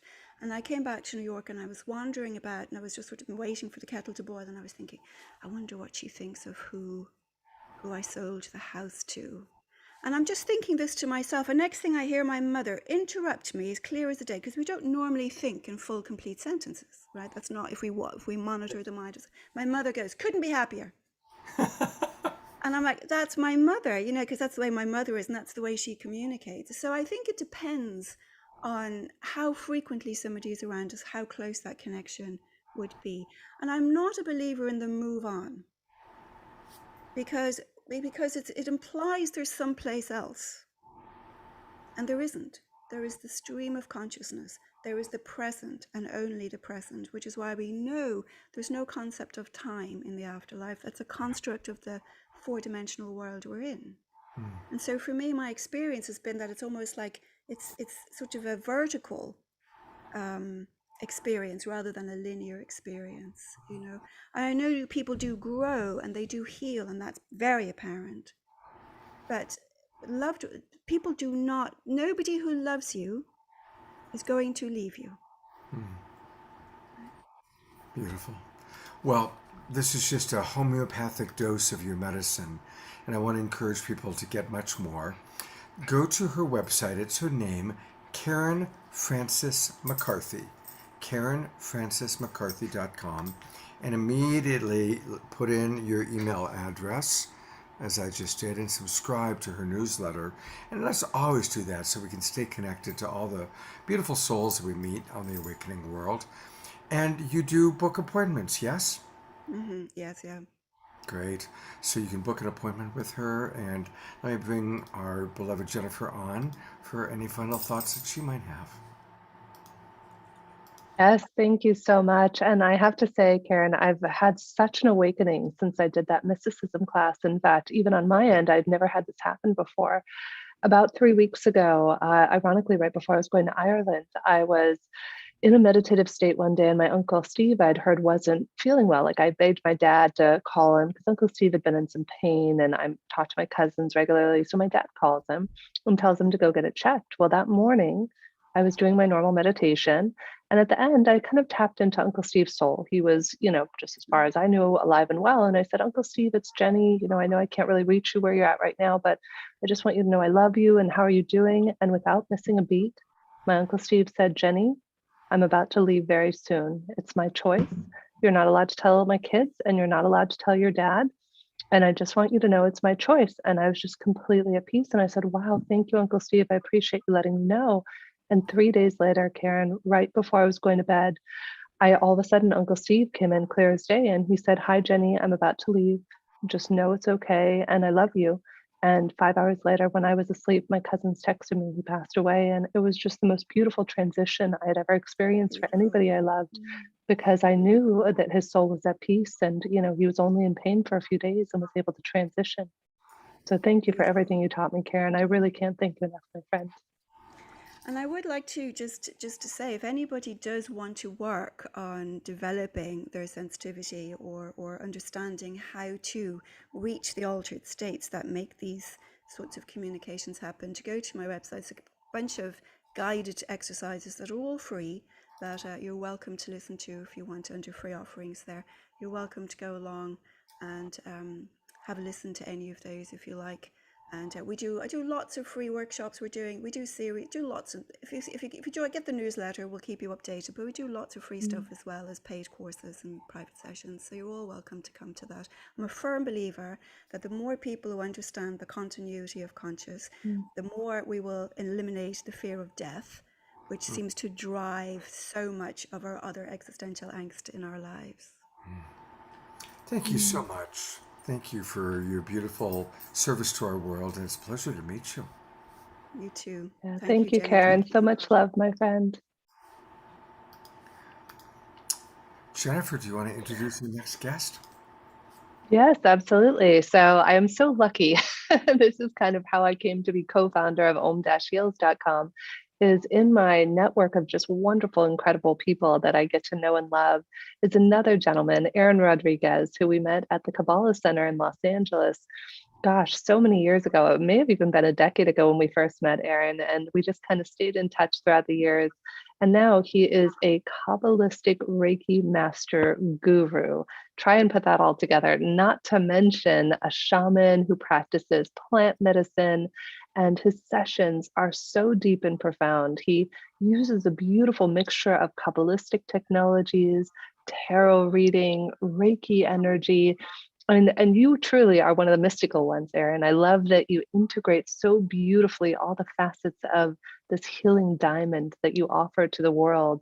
And I'm so grateful that we were able to reconnect and to have you as one of the healers on the Om Heals platform. I know my friend Sharon, who did a session with you, loved you so much that she invited you to come stay with her anytime that you're in Portugal. That's how good he is. And I'm going to go take her up on her offer. But thank you so much for that beautiful introduction. It's been a while since we've known each other, and I'm glad that I can be a part of Om Heals. Thank you for the opportunity. It's been wonderful.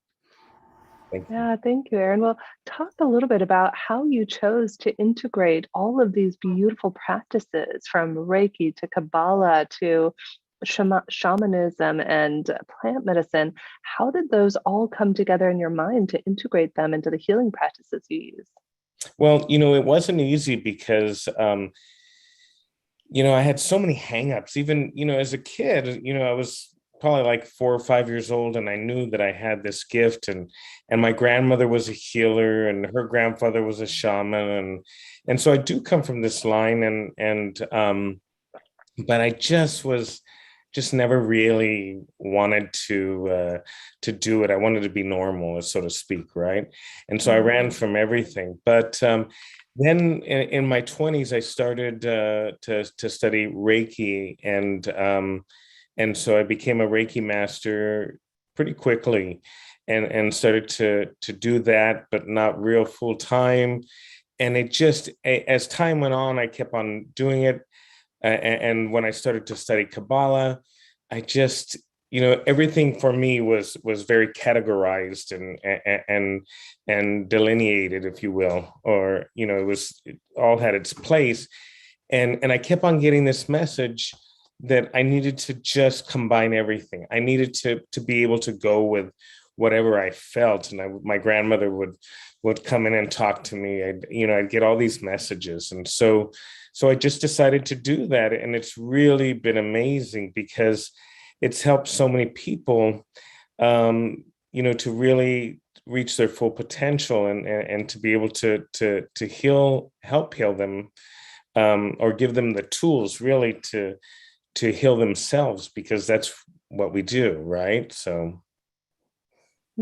So beautiful. And I wanted to talk a little bit about plant medicine, because as we were talking offline before the show went live today, the show that we had done a few months ago in February, people were lit up, and we were even exploring doing a full day on plant medicine. Sure. Can you talk a little bit about your experience with it? Because I feel like it's kind of that whoosh, we can't quite talk about that yet, and yet it's becoming more and more prevalent.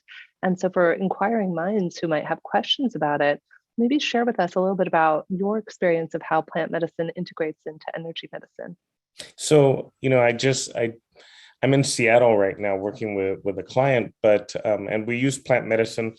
I I came here to work with him for a month intensely, but I was in Ecuador, and I do a lot of work in Ecuador and Latin America and whatnot, and I just had done another session of ayahuasca. And whatnot, and just had so many new ideas, so many awakening ideas that came to me when Aya, the spirit of ayahuasca, when she speaks to you and she gives you this information. And so, it's interesting because I was talking to somebody, and they were talking about ayahuasca, and I said, listen, ayahuasca is not a magic cure. What you learn, what you get, the information that you get in that session is there for you now to make changes in your life.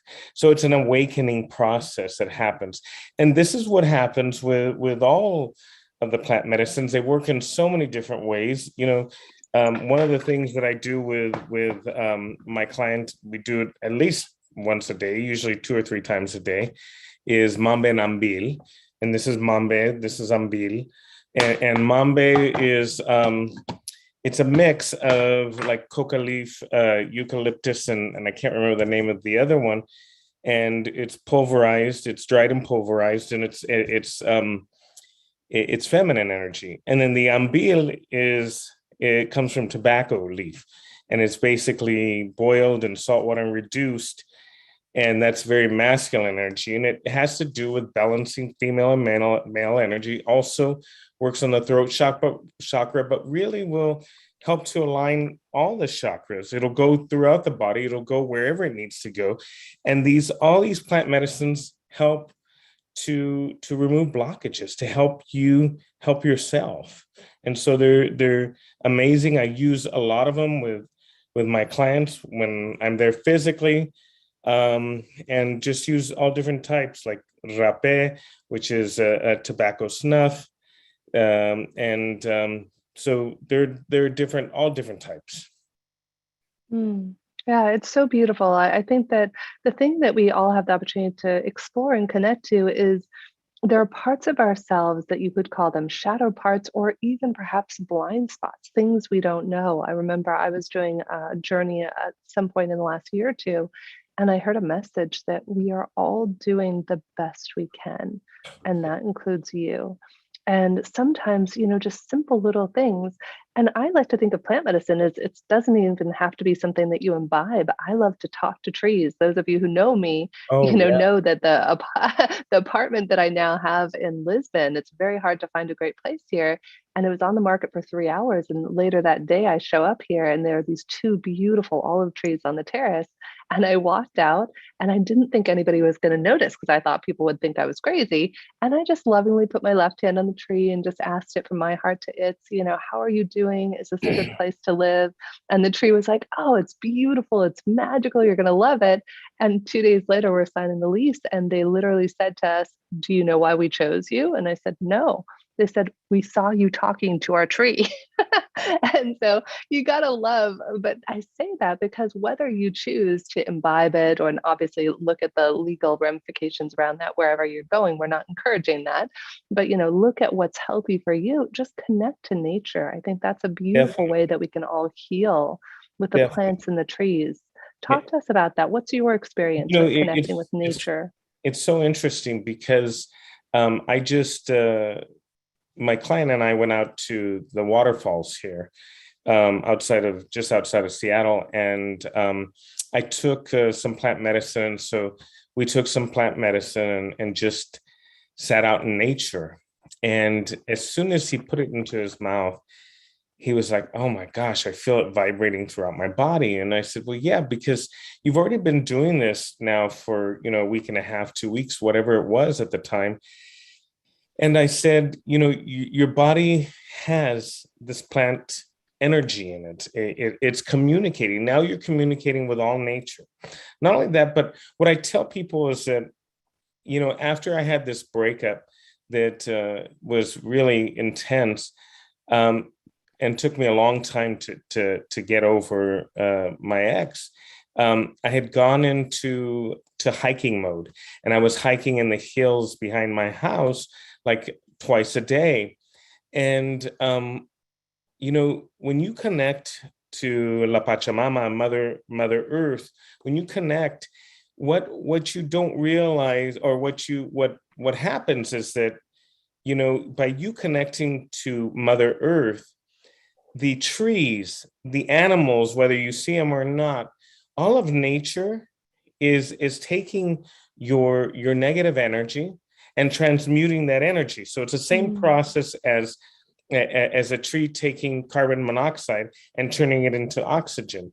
And so it's so beautiful, and it helps us. And if we can connect to Mother Earth, we can heal ourselves with with that support, because it's there for us. And that's what we need to realize, is we can connect always. But it's nice when you do have the plant medicine, because then you're in that vibration already. Yeah, I think everything is vibration. The more that we can connect to the vibratory nature of ourselves and the world around us, and connect to the frequency. And sometimes, if we're going through, we were talking earlier about depression and health opportunities, and that's a certain vibrational frequency. And where we connect to perfect health and wholeness, and boom, pop right into that fifth dimension, is when we lift our vibration, when we move out of that vibration of lack of health, of illness, and fear and doubt and depression and a myriad of other things. We can pop our consciousness, as string theory and multiverse theories tell us. We can pop in and out. And so the more that we use these tools, the plants, the energy, the tarot, Kabbalah, which you and I are both huge fans of, the greater that we can do the work we want to do. And I do want to give a little shout out to the Kabbalistic energy that's happening right now. I know I'm not an astrologer, but I'm sure you can speak to this as well, Erin. The energy of this period is called the Omer, that started the day after Easter and goes until I think it's June 4th. And for anybody out there who's struggling right now, if you are going through a hard time, know that during this period, you are being given a beautiful gift. 8 times, that's right, 8 times more challenges are coming during this period until June 4th, every single day. And simultaneously, you have access to 8 times more transformation. So I just wanted to do that public service announcement in case people weren't aware of that. No, and that's amazing. It is amazing. And we have Lag BaOmer coming up, on Wednesday, I think it is. And so, really connecting to that energy, that respite that we'll have there with Lag BaOmer, but also, just it's heavy energy right now. And so, stay strong, connect to your angels, connect to, your guidance team, and to people in your tribe that are there to help you connect to nature. It will help you through this difficult time, most definitely. Beautiful, Erin. And so I invite everybody in the chat. I see some of you are already doing it. Put down your favorite ways to connect to the divine, to connect to Gaia, to nature. And we'd love to hear from you. And then, Scott, I'll turn it over to you to go ahead and share Erin's website. And thank you, my friend. It's such a pleasure to have you here with us today. Thank you. Yeah, Erin, what a pleasure meeting you. And Erin's website is ReikiMasterGuru.com. ReikiMasterGuru.com. That covers the bases. Restore your spiritual DNA with Kabbalistic Reiki. Erin, I'm so impressed with how you weave together these different disciplines and these different schools of thought in a unique and magical and wonderful way. So, and people can apply, go for appointments with you. And there's, of course, all sorts of information. We did have a question from somebody, Dorina, who's one of our regulars watching from Ecuador, wanted to know where in Ecuador you might be. Well, right now, I'm obviously in Seattle, but usually I'm in Quito. But, I was doing a media tour in Ecuador, so I was all over Ecuador. But I have my apartment in Quito as well. Okay, well, maybe you and Dorina will get a chance to hook up. Dorina, maybe send him a message on in our chat box. Erin, thank you so much for being with us. Thank you. God bless you. Thank you for the wonderful work you're doing. Thank you both. Thank you. We use music, Jennifer, to really integrate all this wisdom that we're receiving. And I'm really happy that one of our musical artists who's really become, lately I've been calling him the house musician because he's with us almost every show that we do. And of course, I'm talking about the wonderful Omashar. Omashar, how are you feeling after your healing treatment, and what do you have for us? It's a lot because there's so much happening everywhere at the moment, and the only choice is to get lost in it or actually become let's say centered in it. And what a rich and diverse show we have tonight. Holy smoke, it's coming from every angle, and I wanted to say all these things, and I know I'm just going to play some music, but I've done a lot of events down in the South America, Aaron, And just most recently, about 2 months ago, 7 weeks ago, I was in Peru, in the Sacred Valley area. And I'm bringing this up because I'm currently in Colorado, and I was brought up in England. Every corner shop in England, there's next to it, and every church, there's a pub. Every corner in Colorado, there's a pot shop.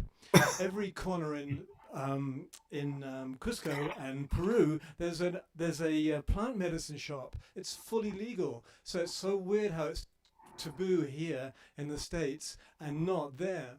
And that was just my little brief snippet that was inspired by that. I got a couple of things. The other thing is, Laurie Ann, thank you so much for the piano thing.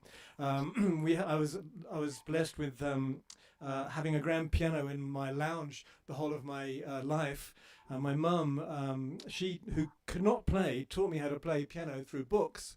And she had 3 chores I had to do: mow the lawn, do the dishes, and play the piano. And because of that, it's taken me around the world a gazillion times. 2 more things. My gran, when her daughter died when she was 20, the daughter just walked through the wall just before she even knew she died.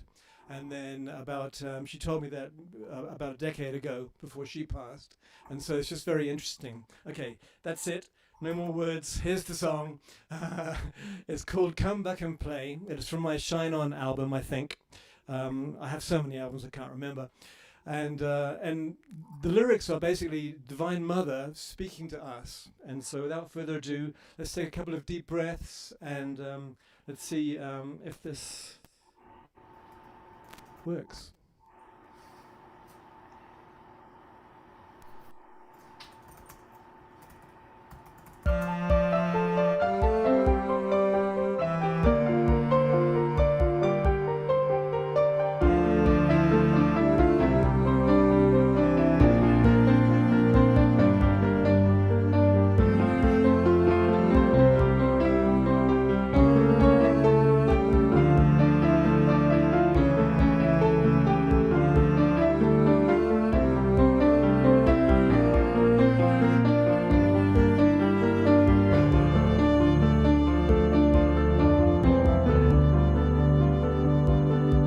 In the beginning when we were one, life was fun.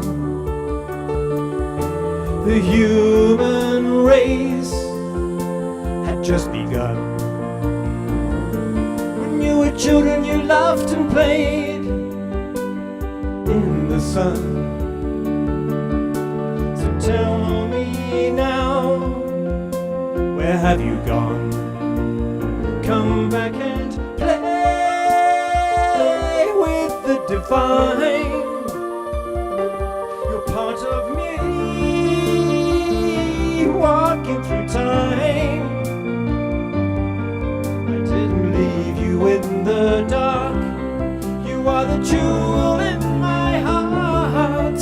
We could never be apart.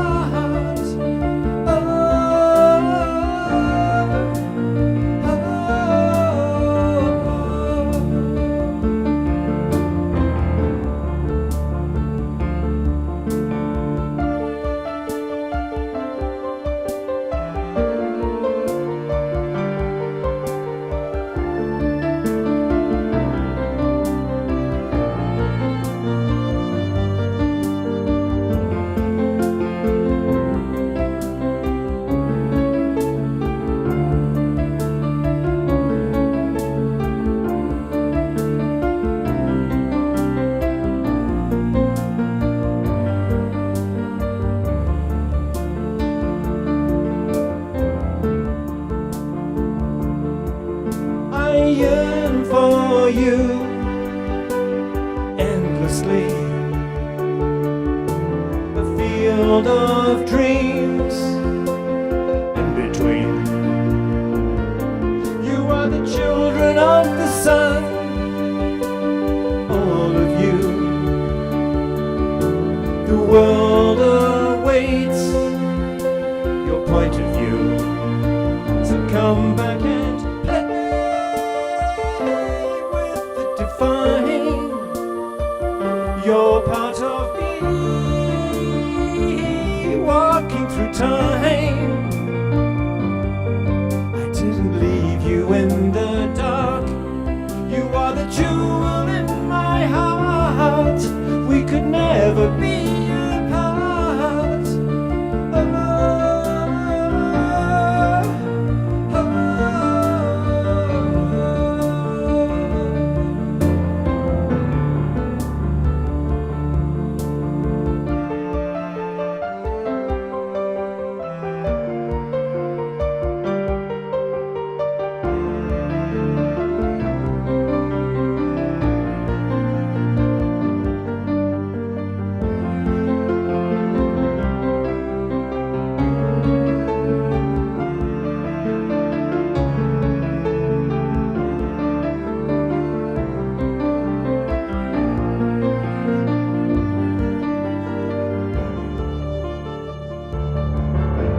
I love that one. And yes, when we had just begun, we were having fun. Let's get back to that place, shall we? That was a good one. Thank you. You know, people can listen to Omashore music anytime. Of course, we're happiest when you're listening to him because you're watching The Awakening World. But he has a wonderful YouTube channel. Just go to YouTube, put in Omashore, and there's Omashore always music. Omashore music. Well, you know, I just put in Omashore and you show up right away. Yep, they find you. There's tons on there. My website's under reconstruction, but if you go onto omashore.com, it's a bit funky, but it works. But you click mailing list, and you can go on my mailing list. Oh, okay. So go to omashore.com and get onto the mailing list. Yeah, That's thank important. you so much. That's Omashore, awesome. thank you so much. You bring so much to our world. Really appreciate. I love that song. That was a really good one. That was a good one. Shine on. All right. A couple more Global Peace Tribe announcements. Alan Steinfeld is here. And of course, Alan is one of our favorite collaborators. And you're looking, you must be on your iPhone, primarily in the darkness, Alan. In my spaceship, Scott. I'm in my spaceship. You're in your spaceship. So I don't have the video because last time you showed it. Oh, I thought I sent it to you. Sorry, it's... Well, I tell you what, I will try and find it while you tell people a little bit about making contact. And I'll pull up the poster for Great. people to look at while you describe it. How's that? Great. Yeah, it's on YouTube. But anyway, I've written this book called Making Contact. And then I'm doing a series of 5 talks with experts in the field. And if you've been paying attention to the news, on May 17th, the House of Representatives of the U.S. Congress is holding the first hearings in 50 years on the truth behind UFOs and what they're calling UAPs, because it's not just objects in the sky. There's actually a whole phenomenon. So I'm doing a 5-part series with Scott's old co-host, Deborah Giusti, and it's called the Making Contact series. And each week, we're going to go deeper and deeper into the phenomena. So this is a discussion that's very complex. We are in the middle of awakening to a new planetary civilization. And I thought the only way to do this was to write a book, but then do this series with Deborah Giusti, and who's going to be on the first series is Nick Pope, who was a Minister of Defense in Britain studying UFOs. And then I have, on the second show, I have Danny Sheehan, who's the lawyer for Lou Elizondo, and Steve Bassett, who's the only UFO lobbyist in Washington. And then on the third show, I have Carolyn Corey talking about her new film, which is about the science of UFOs, called A Tear in the Sky, with Travis Taylor, who's a big History Channel feature. And then I have the deepest dialogue of all, I think, is with Linda Moulton Howe and Whitley Strieber, 2 experts, deep people in the field of understanding ufology. And then the starseeds, Marina Sarin, Adam Apollo, Mary Roswell. So did you find the videos, Scott? I did. So let's take a look. So sign up for makingcontactseries.com, and here's a little promo. From deep, deep in outer space to planet Earth, to the red rocks of Sedona, to our online community here, comes a time, a message, a special series on making contact. There is no better time for making contact. I'm George Norrie, host of the national radio show Coast to Coast AM. Alan Steinfeld has put together a well-conceived collection that covers it all. Thanks, George, for that introduction. This is Alan Steinfeld, the editor and author of Making Contact, which is a collection of writings of the best and brightest people in the field of ufology. I'm putting together a special series of some of these fantastic contributors to my book. People like Whitley Strieber, Linda Moulton Howe, Carolyn Corey, Nick Pope, JJ and Desiree Hertog, Adam Apollo, the alien lady Mary Rodwell, and such contactees as Marina Sarin and Kamara Jones and the art of Kamara Jones, plus some very special surprises in the field. Please join me for this fantastic series of dialogues as I dive deeper into anything I've done before. For more information and for a complete description of the 5-week course, go to makingcontactseries.com. George, any final comments? The contributions of all these people help to give insight into the multifaceted intentions of the phenomena, because Making Contact presents the opportunity for us to prepare to meet advanced civilizations. Someday, somehow in the future, the conflicts that have plagued our species for eons will come to an end. And by making contact, we will take our rightful place among the stars. The Making Contact series is presented by Alan Steinfeld and New Realities, Deborah Giusti and the Global Peace Tribe, in association with Neil Gar, Portal to Ascension, and Star Family Wisdom. Join us for this online series, Making Contact, the New Realities of Disclosure and Cosmic Awakening, Thursdays beginning May 19th from 5 p.m. to 7 p.m. Pacific Time. To find out more and to sign up, go to makingcontactseries.com. See you there. See, hey, Scott, I want to say one more thing is that this is not just a simple thing. Oh, yeah, there's aliens. This is a huge transformation in the consciousness of humanity. And we're going to be diving deep into that discussion, how this is fundamentally going to change us as a civilization. And I think it's a very positive threshold we are at the edge of. So thanks for that opportunity. Hey, thank you, Alan, for what you're doing. Looking forward to the series starting very, very soon. Yes. So everybody register, and remember, it's free to register for the first show, so you can really drop in and get a good taste of it. So right. And we're going to be going over what's happening in Congress as this thing unrolls before the world here. So this is so exciting for me to be right there at the edge and discussing this and dissecting it. So join us. Thank you. You're the man. You are the UFO. You know what's going on. So I don't know what's going on. Nobody. Well, as best as anybody. So thank you, Alan. Thanks. Thanks, Scott. Okay. Couple more quick announcements. Definitely want to invite everybody to our final Awakening World of this weekend, which is, of course, tomorrow morning. And we've got 4 wonderful guests. Beautiful Josiane Bonte Apollon, who is a brilliant psychologist. She's been on the show before, and she especially works with people struggling with racial and sexual trauma. And so she's going to offer some really beautiful tips, tools, and practices. And then Jonathan and Heike Hudson are going to be with us. They do very deep work, and they're going to talk about their work with Julie Avena, who in her own right is a brilliant therapist.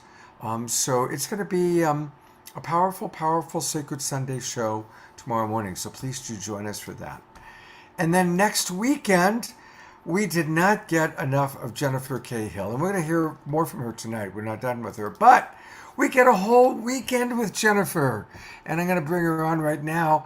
Jennifer, tell us a little bit about what's going to be happening next weekend. Oh, I brought up the wrong one, though. Let me bring up the big one. That was what's happening on Sunday. Tell us about the whole weekend. We are so grateful and lucky, Scott. You were incredible to ask me to help coordinate and co-facilitate the show. We have some wonderful healers on the platform. We have Lion Goodman. We also have Haley Enright, Flada D'Souza, so many incredible people, Shannon Leischner, as well as a few other people who are not part of the platform. We have Dr. Krista, who will be joining us. And we also have best-selling author Kimberly Meredith. Now, that's just really on the Friday and the Sunday. On the Saturday night, I am so thankful to get to co-collaborate with several evolutionary leaders, including our friend Jude Curvin, who's now become a dear personal friend of mine, Adam Hall, Julie Kroll, Teresa Collins. And with everything that's happening in the world, as Alan just alluded to, humanity is going through a huge transformation. We've been seeing it happen right now with old systems decaying, economic systems, medical systems, economic systems, and education. And with all of this, we have a choice as humanity. What do we want to put into this space? In this vacuum, in this space, what do we consciously want to put into it? And so Jude Curvin and about 40 other thought leaders total co-wrote something called the Unitive Narrative that was originally written for the 2030 United Nations Sustainable Development Goals. And when I first found out about it, I talked to Jude and Adam and several others, and I said, what if we gave people access to this around the world and we could all see the world through a lens of unity? How would that shift our political systems? How would that shift our economic systems? How would that shift as we show up as human beings? And so, since I've been in the inquiry of this, I'll be very honest, I've been seeing all the ways that I am not unity. I remember right after I got involved in this project, I was walking down the street with my dog and I would see dog poop. Now, I don't know about any of you, but I was like, ew, your dog poop, your problem. And then it dawned on me, Scott, and everyone out there, that it's not just your dog poop, it's our dog poop. And it's a metaphor for the poop or shit, whatever you want to call it, that's happening in the world. And the more that we actively participate in supporting one another and picking up the proverbial poop that's around the world, that's how we can come back into harmony with one another.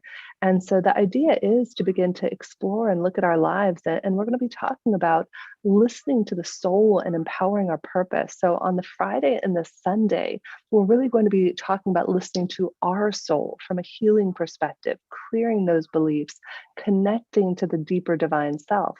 And on the Saturday show, we're going to be exploring, how do we connect to Mother Earth's soul? How do we connect to Gaia's soul and to the planet's soul? And how can we support that? And I think, are going to hear from Jude a little bit about her new book around the story of Gaia that's already on the bestseller list, if I'm not mistaken, for the pre-sale. So I'm just so excited to be with you again next weekend, Scott, and with all of you. Beautiful. Thank you so much. I love the show. I love the people we meet. Every show, every person that's on the show is just such a beautiful light being. And I want to acknowledge that they're the people you see on the show, but everyone watching, whether you're in our Zoom room or on Facebook or watching the recording, you are just as important as Alan Steinfeld and Jennifer Hill and Oma Shar. We all are cells in the butterfly coming together out of the old paradigm, out of the caterpillar. And just like all the imaginal cells find each other in the dying goop of the caterpillar and form a butterfly, that is what's happening here. And the Global Peace Tribe just represents a small fraction of the millions of beings on this planet that are committed to peace and committed to being part of an awakening world. So if you're here, if you're hearing my voice, whether you come every week or whether this is the first time, you are precious, and you're just as important as anybody you've seen on this show. I really want to make sure everybody understands that. We're going to play a little video. I'm a big fan of the Beatles. I imagine most of us are. And as I've grown up, I grew up with the Beatles. As a little kid, they were like my first favorite band. But I've come to realize that their wonderful song, All You Need Is Love, isn't quite right. The truth is, we need more than love. But we need to do everything with love. Do it with love. So I've always had a fantasy of meeting Paul or Ringo and saying, hey, guys, would you mind re-recording it? And instead of all you need is love, do everything with love. Well, I haven't met Paul and Ringo yet, but Johanna Beekman heard what I said, and she said, I'll do that for you, Scott. So this is Johanna Beekman's version of Scott's variation, and we've added images of some of our wonderful presenters that you will recognize from the Awakening World. Love, love, love, love, love. Love is everything. Love is everything.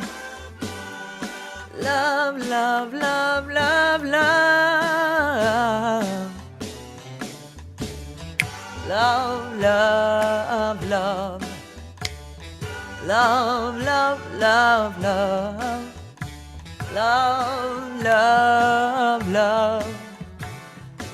Oh, oh, oh.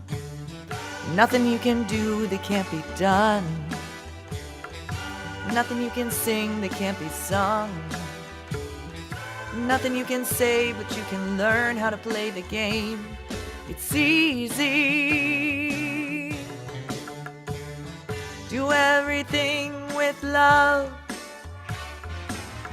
Do everything with love. Do everything with love. Love. Love is everything.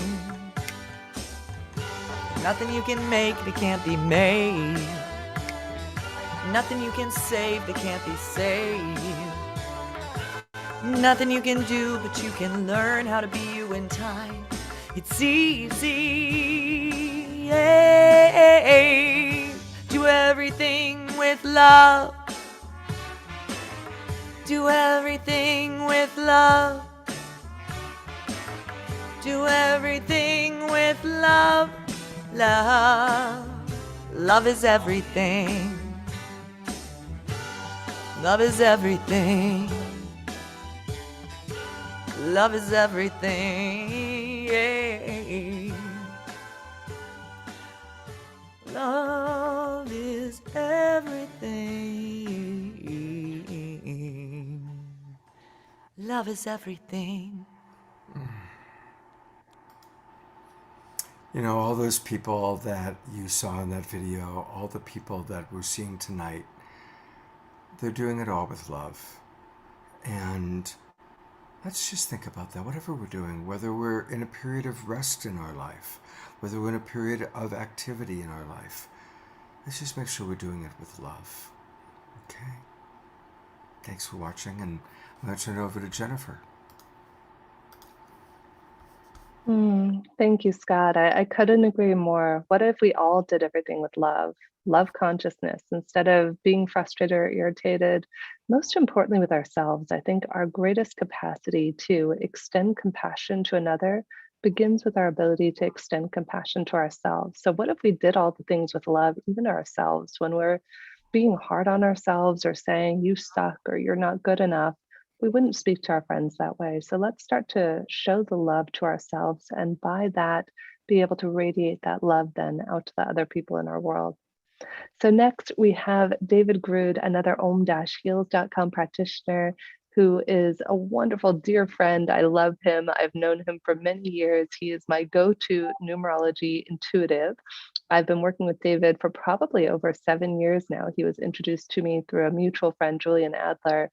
And at least once or more a year, I do a numerological reading with David that is so powerful. He will literally go through with you every month during the year, tell you what potential speed bumps you might anticipate, what months you might want to travel, what months you might need more rest.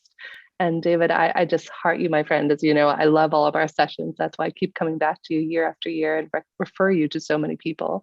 And he is with Inner Precision, which is his own company. And David, I am so grateful that you're here with us today to talk to us about acceptance, which I think is so important. Thank you, Jennifer. It's so great to be here, and thank you for having me. And thank you, everyone. What a privilege and honor to be here with such world-class people presenting. Thank you. I want to first start and invite Saint Germain, one of the Ascended Masters, to be present here with us, to bring through the violet flame of purification, to burn bright in all of our hearts for all of humanity, for our planet, from the core of the earth, out to wherever that violet flame is needed, and to connect that with the universal heart, the violet flame, to burn bright and strong within each of us, to purify, to transmute all negativity and to clear and transform us to what we're opening to. And I want to start with, I was an art major in university many years ago. And I had to take some classes outside of my major. And one of those classes was the Holocaust and genocide. And I thought, wow, I already thought I knew everything there was to know from movies and things like that about the Holocaust. And wow, was I mistaken. And they had guest speakers come in to speak about different things. And one of them was a Holocaust survivor. And one of the things that he said was really has always stayed with me. He said, whenever we're unwilling to see reality clearly and to deal with it clearly, it's very destructive. And what I found through doing readings for over 30 years is that most people have one area at least of their lives where they might not see or hold reality in a clear way. They hold it in a way where it's not, maybe not based in reality, but maybe idealized, or maybe changing it to fit the way they want it to fit, or to see it the way they want to see it, but not working with it what is clearly. And that always stayed with me. And so in a lot of the work I do with people, we look at the blind spots, what's underneath, what's really going on in this area of reoccurring patterns.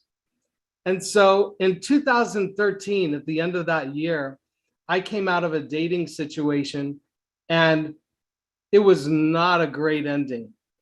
It was like a train wreck. It happened on text messages unexpectedly after I brought this person home to meet my family for a holiday dinner. And it was just a train wreck.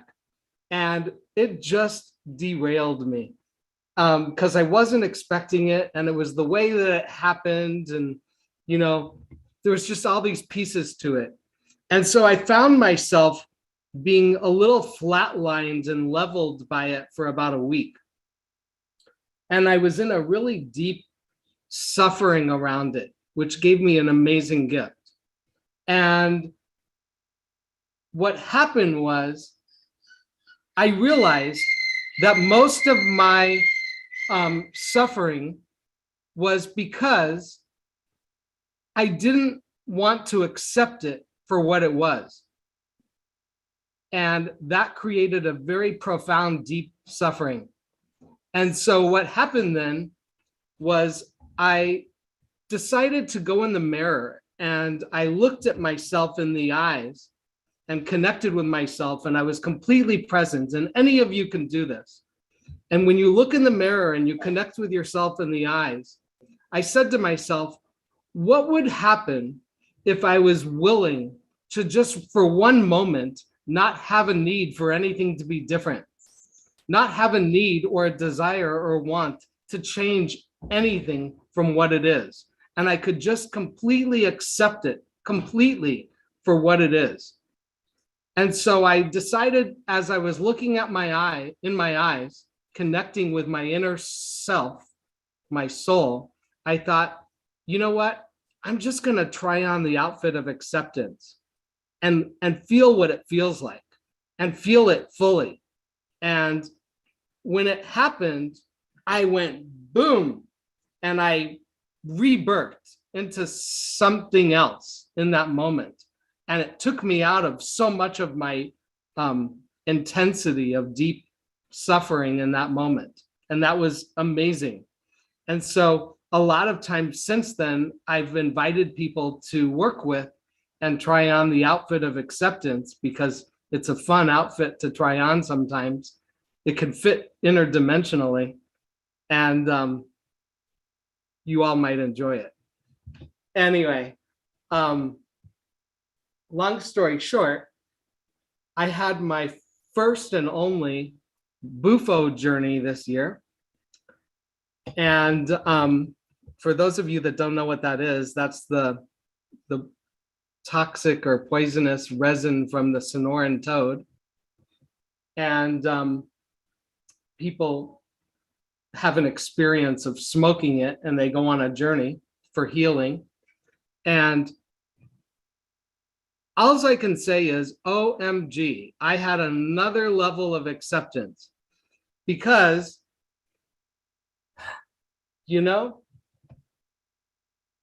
unexpectedly, I I basically had an experience of dying on it completely. And when I realized that I was dead in my journey, I was like, wow, now my mom and my partner are going to have to deal with it. And I felt really bad. And that took me a while to process. But what I want to say here is that I got to a place of being able to completely, not just 90% accept that I was dead and that I wasn't coming back. I 1,000% accepted it. And when I was 1,000% able to accept it, and something happened in me that fully let go completely. And I went boom into the white light and merged and had no identity. I just merged with God in the white light. And not that I recommend this for everybody. However, it was like so full on and so indescribable. And why I'm sharing it with you all is it took me a while to process, and I'm probably still processing some of it,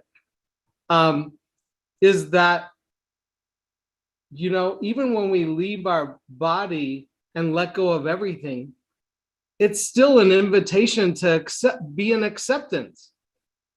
So it doesn't have to be such a drama. And the thing is, you know, every day we can, if we work with acceptance in a different way, and we accept ourselves, and we accept the aging process, and we accept where we find ourselves, and we accept all of it and just love all of it, it's so healing and so deep and so nurturing and so profound, and there's no words to describe it. And it's like, wow, thank you, God. Thank you, thank you, thank you, God. Thank you for allowing us to be here while we're in the ascension process. Thank you, thank you, thank you. Oh, thank you very much for being with us.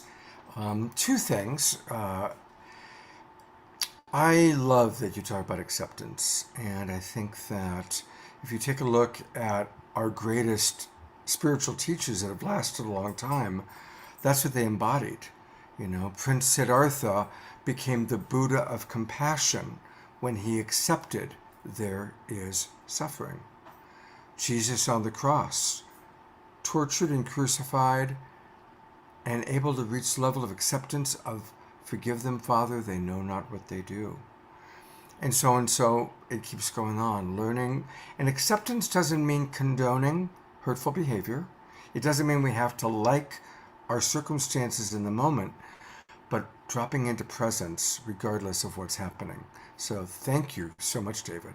And before you go, people have inquiring minds want to know about this incredible blood moon lunar eclipse that's coming up. And someone in the chat box said, ask David Grood, he's a master astrologer. So can you give us any insight as to what this event that's about to happen means and how to work with it? It's so funny because I'm not an astrologer, but I love astrology. But the one thing that comes to me when you ask is we all get an opportunity to trust our hearts, to trust ourselves, to trust life, to trust God. We get to trust because God trusted us with so much.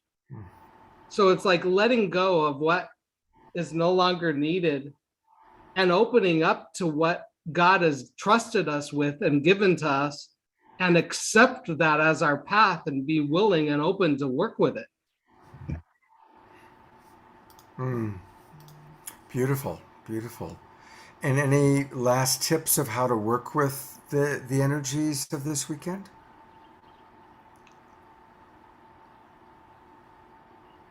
Allow yourself the graciousness of space to go within and to just nurture yourself through silence and being able to connect. Beautiful. Thank you. And for more, David, his website is innerprecision.com. Isn't that beautiful? I tell you, the names of these people's websites tonight is just so beautiful. Of course, please join David's mailing list, just like I just did. And you can get you can book a session with him, and take a look at these testimonials. I mean, clearly David has done incredible work. So read the testimonials, book a session, contact him. I think we're seeing that David is very, very open. And let's bring on David's friend and the woman who introduced him to the awakening world. Here's Jennifer. Hi, thank you so much, David. You know, I heart you. And it's so funny. We're actually coming up with a system for healers, one of our business advisors, that helps people understand what the different specialties and modalities are. Because you automatically think, oh, numerology is astrology. But numerology is actually more than numbers of names and dates and different things. And astrology is a different thing. And if anybody wants, there's a great healer who's not part of our platform right now, but a great guy who I go for all my astrology stuff. His name is Ty Hudnell, and he's in Sedona. So if anybody wants information from him, it's Sedona something or other, but you can Google him and he's wonderful. So it's like $75 for a session, and really love Ty. He does all my astrology for anybody who needs that. And David, I just cherish you, my friend. You offer so much wisdom. And on the note of acceptance, I think it's so powerful. And sometimes we do go through these transformational experiences like the bufo that you mentioned. May I share a quick story that could get people to the same idea of acceptance if you're open to it? Please. So I want to share a quick story, Scott, of acceptance. There was once upon a time, a couple hundred years ago in Eastern Europe, there were 3 sages, and their only job of these sages was to travel the world looking for the deepest wisdom, in the same way that sometimes we use plant medicine or other things to journey and find wisdom now. And these sages came upon this village, and as they arrived, there was a light kind of emanating just a little bit out the window. And it was before the days of electricity. And so they couldn't quite figure out where this light was coming from. So they ventured inside and they saw a man just sitting there, and he's eating his stew. And they went up to him, but he had this radiance, this light little bit of light around him. And they said, "Excuse me, sir, you know, we are sages. It is our job to pull the deepest wisdom from the world and deliver it to humanity. And we notice that you seem to be glowing a little bit. Is there something maybe you're doing that the rest of us aren't doing?" And the gentleman was very humble, and he kind of looks down at his bowl of stew and he says, "Oh, thank you, kind sirs. And I wish I could tell you I was special, but you know, you see, I am just a normal man. There's nothing special about me. I wish you, kind sirs, well on your journey." And so the sages are a little crestfallen, but they continue on their way, and they're in the village for a couple more days before they go on their journey. And the second day they walk by, this time they see light literally radiating out from the door of the tavern. It's lunch again, and there's the gentleman sitting at a table near the door of the tavern. And they said, "Beg our pardon, sir, but you know, there's clearly something you're doing that the rest of us aren't doing. Did you give any thought to our inquiry yesterday?" And the gentleman, again, very humbly kind of looks down and looks up and says, "Oh, thank you, kind sirs. I've been thinking very much about what you asked me. And I reflected, I try to be a good husband, a good father, a good brother, a good friend, but there's nothing special about me. I'm sure you're looking for someone else. I wish you well on your journey." And so the final day, as the sages are getting ready to depart the village, they have to walk by this tavern. And the light is so radiant, it's coming right out of the window. You can't even see anything but this light. And there's the gentleman, and he's eating his midday stew. And they said, "Sir, you don't understand. It is imperative that we understand, what is it that has you glow so brightly compared to the rest of us?" And the gentleman looks down and he says, "You know, I pray. I try to be a God-fearing man. I try to pray, but there's nothing else special about me. Have a safe sojourn, gentlemen." And they begin to exit. And as they exit, the man holds up his finger and he says, "You know," and the sages are back at his attention, and he says, "You know, there's this one thing I do that maybe not everyone else does. Every night before I go to bed, I say, God, universe, creator, if you know that tomorrow I will wake up and I will reveal the light that you intend me to reveal, please wake me. However, if you know that tomorrow I will not wake up and I will not reveal the light that you intend me to reveal, please don't wake me, and thank you for this time." And I share this, David, and each of you, because, you know, whether it's Bufo or an experience like this, I've only had that courage to say that prayer about 50 times in my life. And the times, it was about 3 years ago that I learned it, that I have had the courage to say that prayer. There's the deepest level of acceptance that I've ever had. In that moment, I just thank the Creator, I thank the universe, and I say, thank you, thank you, thank you. And I am so delighted and surprised when I wake up the next day. And what I love about that is that the days that I do wake up, I am looking that whole day for how I can reveal more light than I've ever revealed before. And just today, I was on the phone with somebody who normally wouldn't be confrontational. And there was a dear friend who has a drug and alcohol issue. And that person, after I had recently said this prayer, she was able to reach out to this friend in the most loving, compassionate way and be there for her friend without judgment. And I would have not normally ever said anything to this person. So it really gives us courage. And I just wanted to share that if anybody wants to ever try it, it's a very powerful act of acceptance that does not require plant medicine. So thank you. Scott, I think if you're talking, my friend, I can't hear you. Yeah. Thank you so much. Thank you, David. Thank you for that beautiful fable and that beautiful modeling, Jennifer. Well, what we're going to do is I'm going to actually bring Tatiana back on, and she's going to introduce one of the things that I love that she does is she not only records these beautiful songs, but then she creates videos to go along with the songs. And so we're going to see one of those videos. It's called Refuge. And I'd love for you to introduce it, Tatiana. You're muted. And then we'll play it. Can you hear me now? I sure can. Oh, good. So I'm really excited to share this song today because this song just officially dropped a few days ago. So this is a really new song that just came out, and it's called Refuge. You can find it on Spotify and all the places. And I did make a video for it. This video was kind of an experiment, but I actually wove together clips from all these different films to kind of create this vignette that I hope will lead you deeper into the song.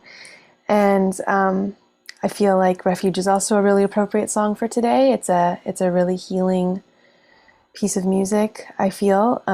It was another song. It was actually a song I wrote during my own healing journey, and the experience was actually of it singing to me through me, if that makes sense. It really felt like love itself, or the divine feminine, or just this other presence came and was singing really to me, and then I felt it was also embracing just the whole world, and just this experience of love. And love itself is so healing, and when we're going through difficult times, sometimes the most comforting thing is just someone who loves us, whether we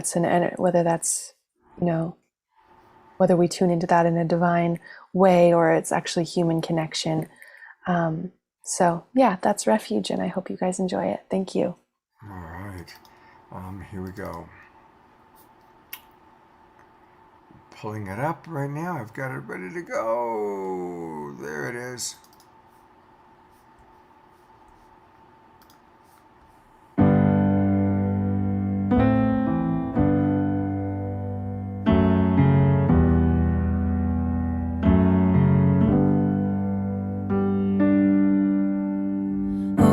Darling, come and rest here in the silence upon my chest. For so long you have fought this war. Come into my arms, don't fight anymore.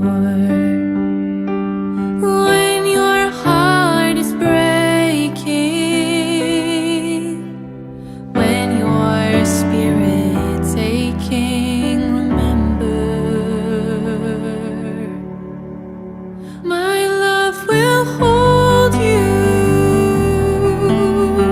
now. My love enfolds you.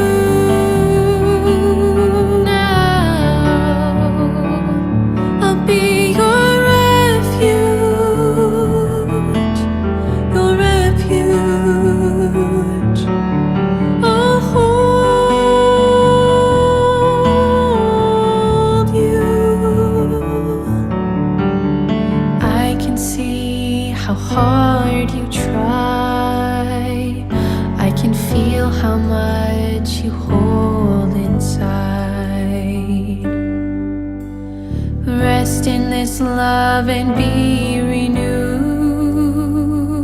Fall into me, that's all you have to do.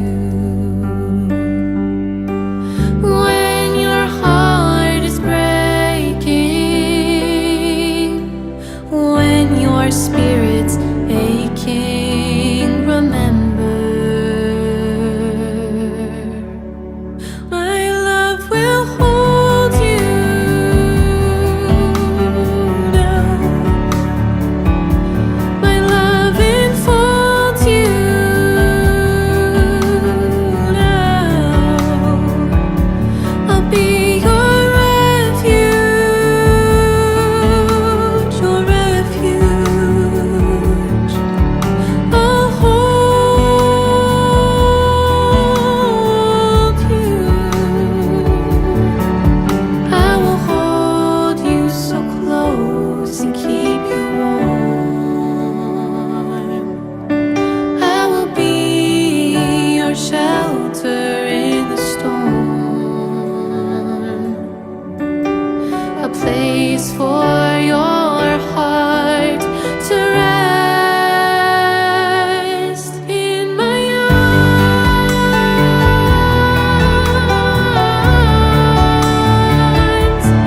in my arms.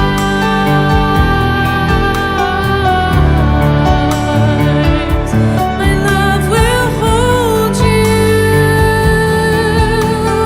now. My love enfolds you now. I'll be your refuge, your refuge. I'll hold you. I will hold you.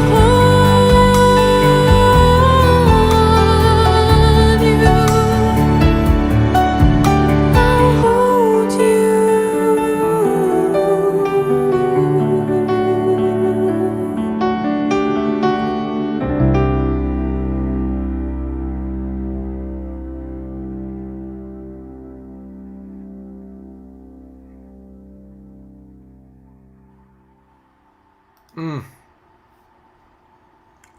Tatiana, the combination of your exquisite voice and your editing skills, it's such, I think it's the fifth or sixth time I've watched that video, and every time I see it, it's just amazing.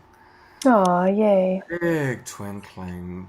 You have so many gifts, and thank you for just the passion of your heart. Thank you. Thank you for receiving me, Scott. This is really special for me too. Just this show is really the first place I've been sharing my music publicly, so it means a lot to be here. Well, you're a precious part of our Global Peace Tribe family. And again, everybody, you can get much more of her by going to TatianaSpeed.com, her website. So let's all go there, register. Caravan, we've played it on my show a couple times now. It's beautiful. And, go buy her music, please, please, please. Yeah, follow me on Spotify. Not Spotify, sorry. Oh, that too. But Instagram, I'm doing a lot of updates from Instagram or my mailing list, and that's where I'm kind of keeping people posted on. I've got a really cool new song coming out next month that I really can't wait to show you guys. So. Thank you, Tatiana. Well, I'm sure we will see you again here soon. Yes. And thank your mom again for coming with us too. Everybody, I had considered doing an after show, but I got to be really honest, I have a lot of moving and packing to do. And that video is so powerful. I think let's wrap it with that. But Jennifer, thank you so much. I'm so glad I get to spend next weekend with you. And thank you for all the people you've invited tonight and next weekend. And I certainly hope that I'm going to see everybody tomorrow for our Sacred Sunday show. Again, just a reminder, 10 o'clock Pacific, 1 o'clock Eastern. Again, we have some real world-class healers who are going to be joining us tomorrow morning. So hopefully we'll see you then. And Jennifer, all of our presenters, I'm going to go to gallery view. So, hey, people, turn on your cameras for those of you that are with us, including John Martin, who was going to be on the after show, but I'm going to get back to packing.